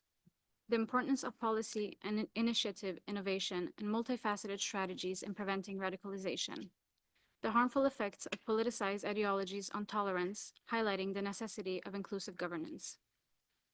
The outcome of today's discussions is the International Decade of Tolerance, a 10-year commitment to advancing peace, resilience, and inclusivity in the face of extremism. This initiative calls for collaboration across governments, civil society, and global stakeholders to implement policies and educational initiatives that nurture long-term harmony. As we move forward, let us not only reflect on these principles, but put them into action. May today's insights inspire us to build bridges where divisions exist, replace division with dialogue, and ensure that tolerance and fraternity become lasting realities for future generations. Lasting change begins with our commitment to dialogue, understanding, and cooperation. Thank you once again to our speakers and participants. Let us continue working together toward a world where tolerance overcomes hatred and peace triumphs over conflict. Thank you. Well, thank you, Ilma, for your والآن now I think we came to the end of the statements, and we have still 40 minutes. It's good that we can open the floor for interactive dialogue. And before that, we have mentioned that there is discussion topics as a result of all the statements, and those related to all what was said by our colleagues, by our speakers, that discussion topics for session 1, we have 4 points, and other 3 points on discussion. The main topic attract me is examining the link between intolerance, hatred, and violent extremism. This is one of the main, and we can take also to compare in order to understand the root causes, to compare, we can select the most top countries, who take, I think, who has good practices in good practice in tolerance. For example, they take several steps in practices of tolerance among their societies and among other societies as well. And also there is countries who that on intolerance, extremism, hatred dominate on the practices of the society, among the societies, due to the activity of some extremist groups among that, especially in MENA region. For example, if we can take Yemen, Somalia, Sudan, whatever, Sahel region, a lot of. So if we compare between those two tendencies, we can reach also to the outcome on how to eradicate this issue in this, especially in least developed countries in LDCs. The door is open for anyone who would like to speak. Yes, ladies first. شكرا جزيلا. أنا انتصار الهدالي من جنوب اليمن. أثمن تثمين عالي كل ما قدمتوه اليوم حول مسألة مكافحة الإرهاب، مسألة اتفاقية الأخوة والسلام والأخوة الإنسانية. وأثمن تثمين عالي موقف والجهود المبذولة من قبل الأخ الرئيس عيدروس الزبيدي في السعي من أجل إحلال السلام في البحر الأحمر وفي اليمن بشكل عام. أنا كامرأة، والذي نعتبر نحن النساء الضحايا الأول للعمليات الإرهابية، ونحن من ندفع الثمن الكبير في العمليات الإرهابية. أنا عايشت في عدن أغلب العمليات الإرهابية اللي تمت ضد الأخ الرئيس والمدير الآمن وغيرها حتى داخل المعسكرات، حتى في جنب المدارس في الشوارع كان ما يمرش يوم إلا وهناك عملية إرهابية، لدرجة أنه أصبحنا نحن الأمهات نخاف نخلي أولادنا حتى يذهبوا للمدارس، والزوجة تخاف أنه زوجها يذهب إلى العمل ويمكن ما يعودش، يتقطع أشلاء. فإحنا النساء إحنا من دفع هذا الثمن الكبير، وهناك ضحايا كثير من النساء، لا أقول في الجنوب وإنما كمان في الشمال الآن بتدفع فاتورة كبيرة في ظل الإرهاب اللي هو مستمر الآن. فأني أتمنى أنه هذه الاتفاقيات اللي تتم، اللي هي بالأخوة والإنسانية والسلام والمؤتمرات والندوات، ألا تكون أوراق توضع في الأدراج. أتمنى أنها تطبق على أرض الواقع، وأن تدعموا كل من يسعى إلى السلام، تكونوا داعمين له، والمجتمع الدولي يكون داعم. زي الآن السيد الرئيس عيدروس الزبيدي يسعى بكل ما أوتي من قوة بأن يكون يعني يتصدى للإرهاب. نحن نتمنى على كل المنظمات الدولية اللي بتشتغل بهذا الجانب والدول العظمى التي بتبحث عن السلام أن تكون داعمة لهذا الشيء. شكرا لكم ومقدرة كل جهودكم.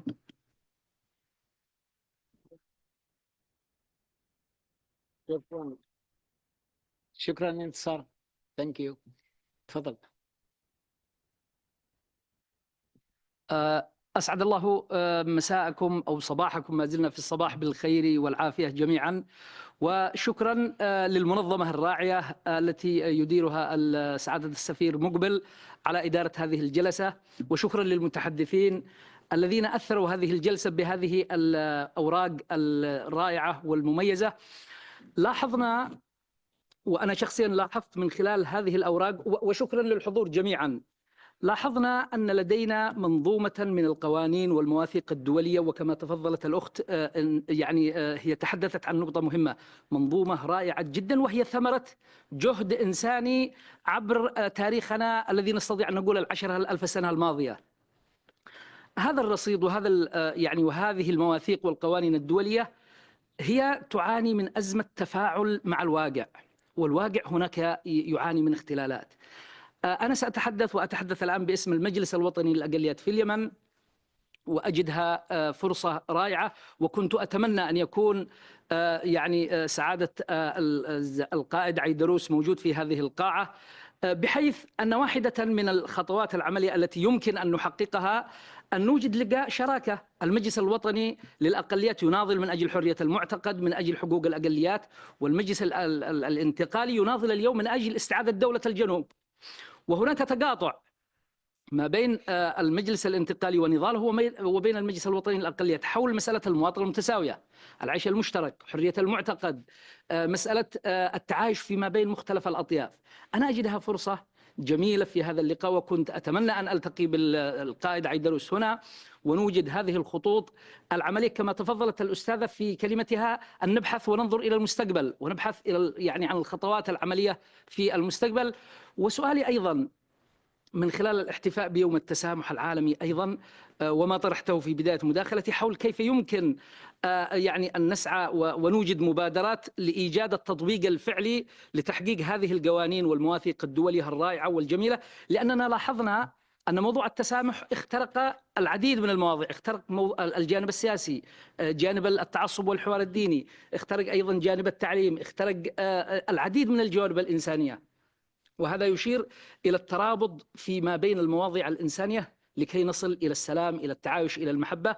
أتمنى أن تجد هذه المبادرة استجابة من المجلس الانتقالي، ونوجد أو نبحث عن مقاربات وشراكات في المستقبل بما يعزز هذه القيم. وشكرا جزيلا لكم.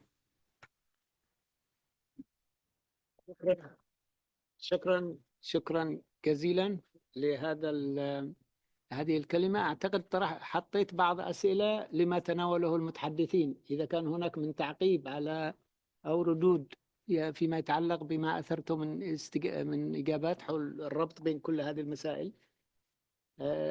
دكتور مكاش أربن، تفضل. شكرا جزيلا. أعتقد أن النموذج الميداني هو الذي يفصل بين المواثيق التي تطرح في المؤتمرات والنموذج العملي الذي يقوم به أصحاب الدينيين أو أصحاب المجتمع المدني أو اللادينيين أنفسهم، لأن العنف لا يأتي فقط من الدينيين، لكن يأتي ببعض الأحيان حتى من اللادينيين وهذا المجتمع بالعام. أنا أريد أن أتحدث عندما زرنا بابا في فاتيكان، كان وفد كبير وكنت أنا رئيس الوفد، أنا أصغرهم لكن حطوني رئيس هكذا. فقلت كيف الآن كيف نحدث هذه القامة، بماذا هذا قامة كبيرة عالمية وكذا. وأفضل طريقة جاءني في اللفتة وكذا، قلت خلينا نسلم عليه بتحية الإسلام، السلام عليكم ورحمة الله وبركاته، هذه تحية عالمية. فضحك بابا فقال وعليكم السلام ورحمة الله وبركاته. فهو السلام هو مجمع الجميع. فلذلك أنت عندما تعمل في الميدان مع شباب ومع النساء ومع رجال الدين ونساء الدين كذلك ومع جميع الأقليات الدينية الموجودة أو غير الأقليات الدينية، فأنت تحتاج إلى نموذج ميداني ويتوقف على الإنسانية والمحبة والإخاء. وحقيقة هذه المنظومة العالمية التي نحتفل بها اليوم هي كما قلت هي إثراء 10,000 سنة من الصراع البشري الديني أو غير الديني في المجتمع. شكرا. شكرا دكتور مكاش. هل من إضافة من أي جيد؟ Who's that? Okay. شكرا أستاذ سعيد. أنا ليزا بدوي، منسقة لشبكة التضامن النسوي، وهي واحدة من أكبر التجمعات النسوية في اليمن جنوبا وشمالا. رائع جدا هذا الحدث أستاذ سعيد، أحييكم عليه وعلى المتحدثين الرائعين من النخب في المجتمع المدني والدولي. هنالك تقاطعات كثيرة لمستها خلال هذه الجلسة.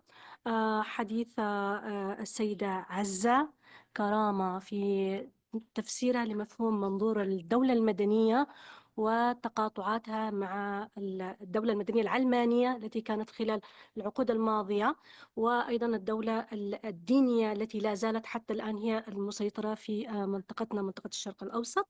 هذه التقاطعات فعلا هي لا يعني هي تذكرت أن الدين لا زال موجودا، وبقدر الصعوبات التي موجودة أحيانا نقول أن تحقيق المواطنة المتساوية مع وجود العديد من الأقليات ومع وجود انفتاح وحقوق المرأة وحرية المرأة والمساواة، هنالك تقاطعات شائكة ما بين هذه السياقات. كنت أتمنى أن يتم التطرق بالحديث لها وأيضا إذا كان الديكلاريشن 1995 يعني بيستوعب كل الأبديت والتحديثات اللي حاصلة خصوصا في الصراع في منطقتنا، وأيضا إسقاطه على التجربة في اليمن.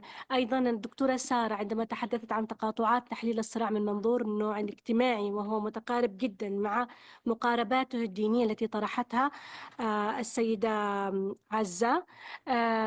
أتمنى أن احنا يعني مستقبلا إذا كان ممكن فعلا أنه يكون في حدث يقارب أكثر هذه التقاطعات في دولة مثل اليمن جنوبا وشمالا تتقاطع فيها كل هذه الإفرازات مع بعض، خصوصا مع تطورات الصراع الحديث الآن في منطقة البحر الأحمر. لا أريد أن أطيل عليكم، هذا ما كنت أريد أن أركز عليه. شكرا. شكرا. So, is there any other speakers? Okay, one, and then you.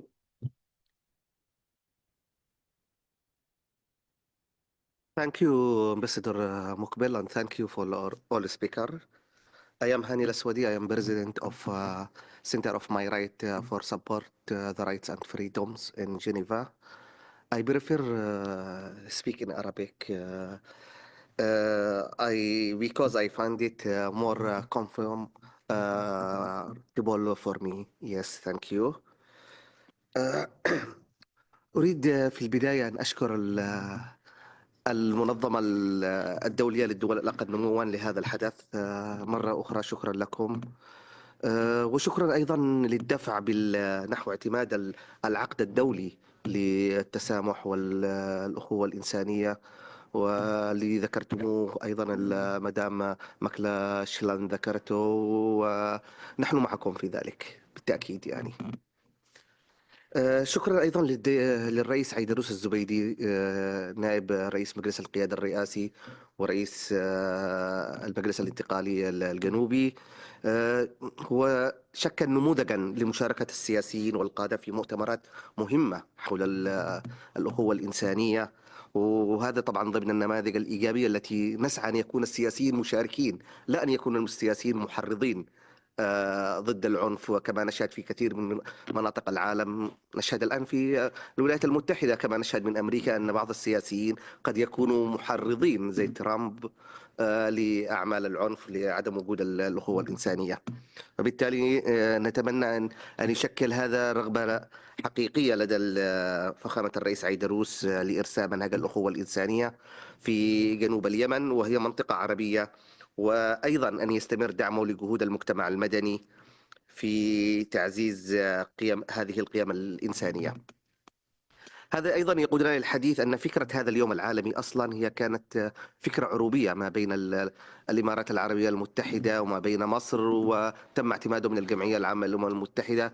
فهي فكرة عروبية بالرغم مما تشهده المنطقة العربية من صراع شديد ضرب بقيم التسامح عرض الحائط. للأسف الشديد، رغم أن الفكرة جاءت عروبية أن تكون هناك يوم عالمي للتسامح والأخوة الإنسانية، إلا أننا نعاني جدا في منطقتنا العربية من ضرب هذه الأخوة. نشهد خطابات كثيرة في الشرق الأوسط، خطابات كراهية كثيرة. ما يحدث الآن في فلسطين، ما يحدث من قبل القادة الإسرائيليين، هي خطابات كراهية شديدة. للأسف الشديد هناك تحريض علني لاستخدام العنف. وأيضا هناك في بلدي اليمن أيضا كان هناك أيضا خطابات كراهية وقف العالم أمامها حائرا عندما استولى الجماعة الحوثية على الحكم بالقوة في المناطق الشمالية في اليمن. هجرت اليهود من المناطق، هم مواطنين يمنيين، اليهود مواطنين يمنيين، قامت بتهجيرهم. عقب ذلك مارست انتهاكات شديدة تجاه الأقليات الدينية بما فيهم البهائيين. الزميل وليد عياش أحد البهائيين الموجودين في اليمن، والذي مورس ضدهم انتهاكات شديدة أدت إلى السجن والاعتقالات التعسفية وإخفاءات قسرية متعددة. ذلك كله يدعونا أن نقول نحن معكم، يجب أن نضغط، يجب أن يكون هناك إقرار للعقد الدولي للتسامح والأخوة الإنسانية. يجب أن يعمل العالم كامل. للأسف الشديد ما زال السياسيين لا يعملون نحو ذلك. القادة والسياسيين لا يعملون نحو ذلك. ما زال ممكن المجتمع المدني، المنظمات الNGOs، المنظمات الغير حكومية هي من تسعى إلى هذا العمل. لا نشهد رغبة حقيقية من السياسيين. لذلك أشدت بتواجد الرئيس عيدروس، لأنه أحد السياسيين اللي يمثل نموذجا يجب في مشاركته في مثل هذه المؤتمرات المتعلقة بالأخوة الإنسانية. شكرا، أرجو أن لا أكون أطلت.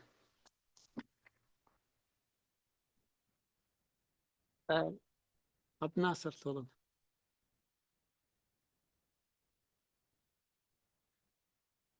السلام عليكم ورحمة الله وبركاته.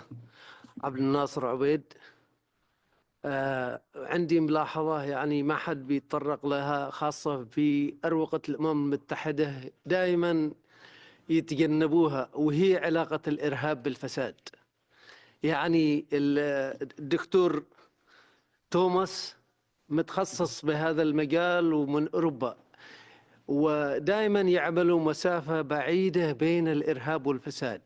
ونحن تجربة ببلدنا وخاصة بالجنوب مارست علينا كل أنواع الإرهاب من قبل عصابة سيطرت على الدولة وسيطرت على كل مؤسسات الدولة ومارست الفساد بكل أساليبه واستخدمت الدين لهذا السبب. وعملية مستشفى العرضي كانت هي من أكبر العمليات الإرهابية، وكانت عملية سياسية بامتياز. وهذا علاقة الإرهاب بالفساد علاقة قوية جدا. ولكن أتابع نشرات الأمم المتحدة دائما تتجنب هذه العلاقة، لأن الفساد أصبح معشعش وفي له عروق في كل الأروقة وفي كل الدول. لهذا يعني باسم الإنسانية وباسم المراكز التي تتحرى الحقيقة يجب عليكم أن تتحروا، لأن الفساد هو من يزرع الإرهاب. يعني أنا بقول إن 80% من الواقع اللي عايشينه بأن الفساد يخلق الإرهاب ويستخدم الدين بطريقة قبيحة. وهذه ملاحظتي، وشكرا للقائمين على هذا الندوة. ونشكر الأخ الرئيس عيدروس الزبيدي لهذا الكلمة الطيبة وجهوده في مكافحة الإرهاب وإخلاصه، لأن هذه الشخصية شخصية نقية وخرجت من واقع نضالي. وعندنا يعني أمل في أن يتبوأ مركز بالنسبة لجنوب اليمن ويقود عملية لا حد الآن تعتبر ممتازة في ظل هذا الوضع وهذه البيئة الحقيرة، في ظل وجود دولة عميقة في الجنوب سيطرت على كل آبار النفط وكل المؤسسات الدولة. وحتى يعني بأن المؤسسات الجنوبية أصبحت باسم مشايخ، وحقول النفط باسم مشايخ، وهذا هم يزرعوا الإرهاب زراعة ويتبنوا الإرهاب. يعني في علاقة قوية بين الإرهاب والفساد. وشكرا. شكرا. I think most of the speakers are from Yemen, from the south, from the north. البهائيين, we are very pleased. We need somebody else from out of Yemen to speak. Yes, please, Doctor. I just wanted to react very quickly, just to thank you for your intervention and to just say, yeah, I fully agree with you. I think corruption is obviously a source of weak or poor governance, and that sort of weakens the capacities to prevent and to address the conducive environment to extremism and terrorism. So it can be, in that regard, a cause or a conducive environment to terrorism and extremism. And on the other hand, indeed, terrorist groups, organizations, once in power, are not always known for the best governance practices either. So corruption can also be a consequence of terrorism and extremism. So it's both a cause and a consequence. So I just wanted to indeed highlight that I fully agree with your point, and also wanted to agree with all the previous points, including the emphasis that was put on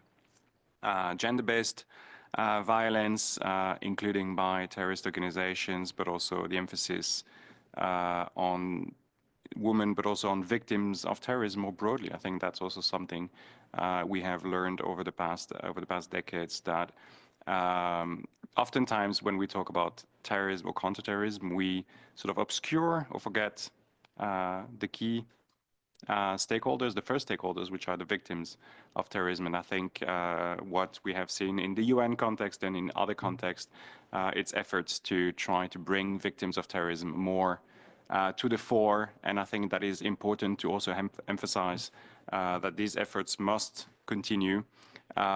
Victims of terrorism are... He said about this that Abu Dhabi he considered Abu Dhabi as the world's capital of tolerance and bridge of communication and confidence between people and cultures. That means if it was said like that, and there is a lot of internationally also, we try to it was my to say that, to compare. For example, we have a lot of countries who take several steps, like Switzerland, for example, New Zealand, Canada, Singapore, Netherlands, Sweden, a lot of countries who have taken several steps in working on against counter extremism. In fact, Netherlands, we have Thomas who worked very hard through his institute.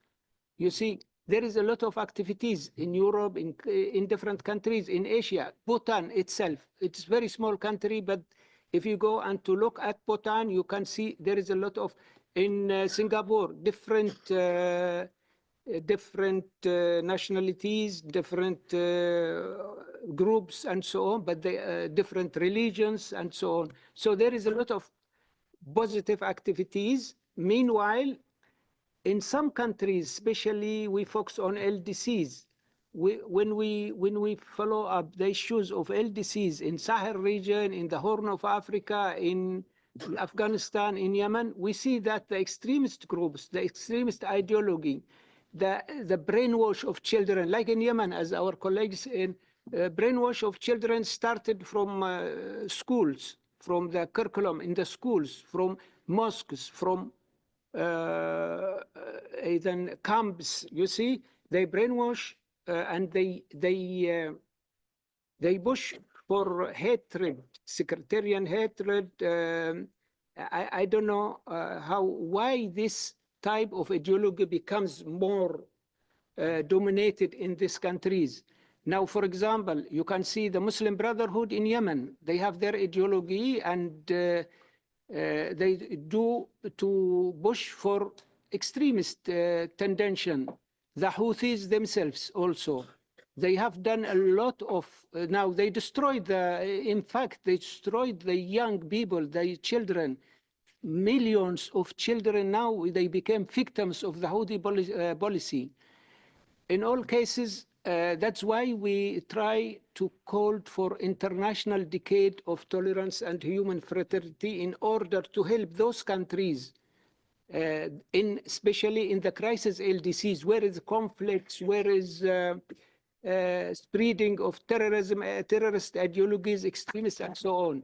That's our aim, and it takes a long, as they take a long period to build these extremist ideologies. We need a lot of time also to eliminate this type of ideologies. Thank you. So, any of us would like to raise, to comment? Yes, please.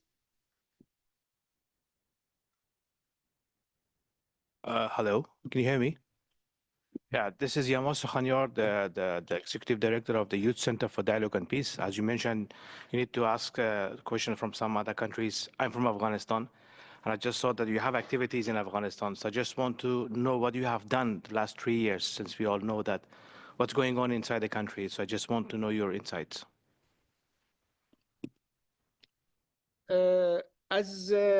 And thank you for this question, and we are very pleased. By the way, we had a volunteer from Afghanistan several years ago. We try to do our best. You see, LDCs, our mandate is regarding LDCs, and there are 45 countries. It's not so easy to take all those countries. Thematically, there is a lot of issues we have to tackle, just like, for example, SDGs, 17 SDGs, so it's not so easy for the organization. What we could do for Afghanistan, we have participated and given written statements in the Human Rights Council. We have given several oral statements during several sessions regarding the situation of the women in Afghanistan, of the children, what Al-Taliban, as this ideology of Al-Taliban, it's destroyed the Afghan society. That's what we could do yet. We hope to continue in the future with your cooperation. Thank you.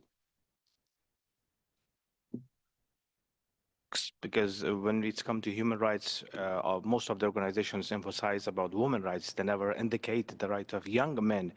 Because I just received a research that in the northern Afghanistan, they just started recruiting the young men to join the ISIS. Because for them, it's uncertainty, it's the frozen conflicts. Either they have to join these groups to feed their families, or they have to fly to the third country to be an immigrant and send back the money for the families. So we have to emphasize more on young men rights as well. Thank you. You see, I understand, and we look at this issue carefully, because young men, not only in Afghanistan, they have been attracted by the terrorist groups. They use unemployment. They use that's happened in the LDCs mostly in the due to the poverty. So they try to attract them, to recruit them, you see, and then they became in the hand of these groups, and so they found themselves involved in terrorist attacks and so on.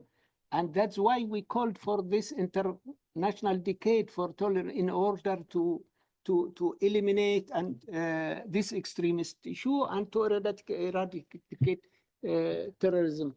I see, Pablo, you want to say something?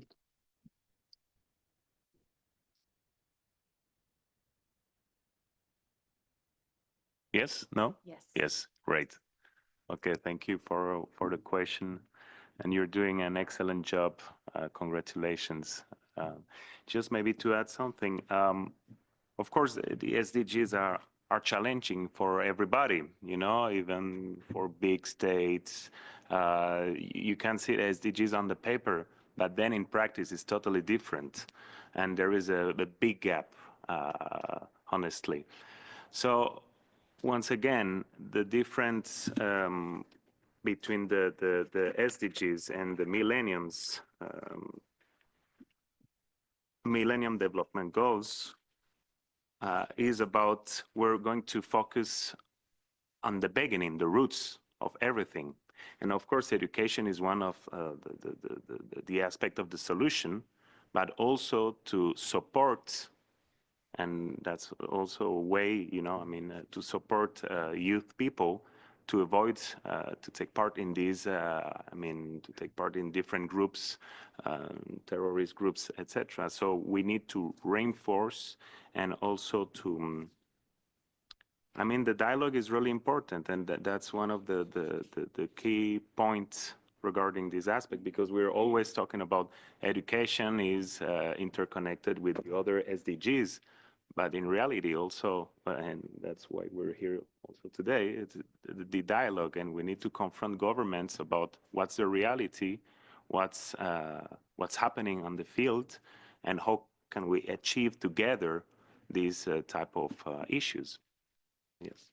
Thank you, Pablo. So I think we have arrived. If there is not anything to be said, I thank you all our speakers, Pablo, Armin. Thank you very much indeed, Dr. Thomas, Sarah, and Jade. Thank you for your participation, and thank you all for joining us. And hope to meet in the future in any in other event. Thank you very much indeed.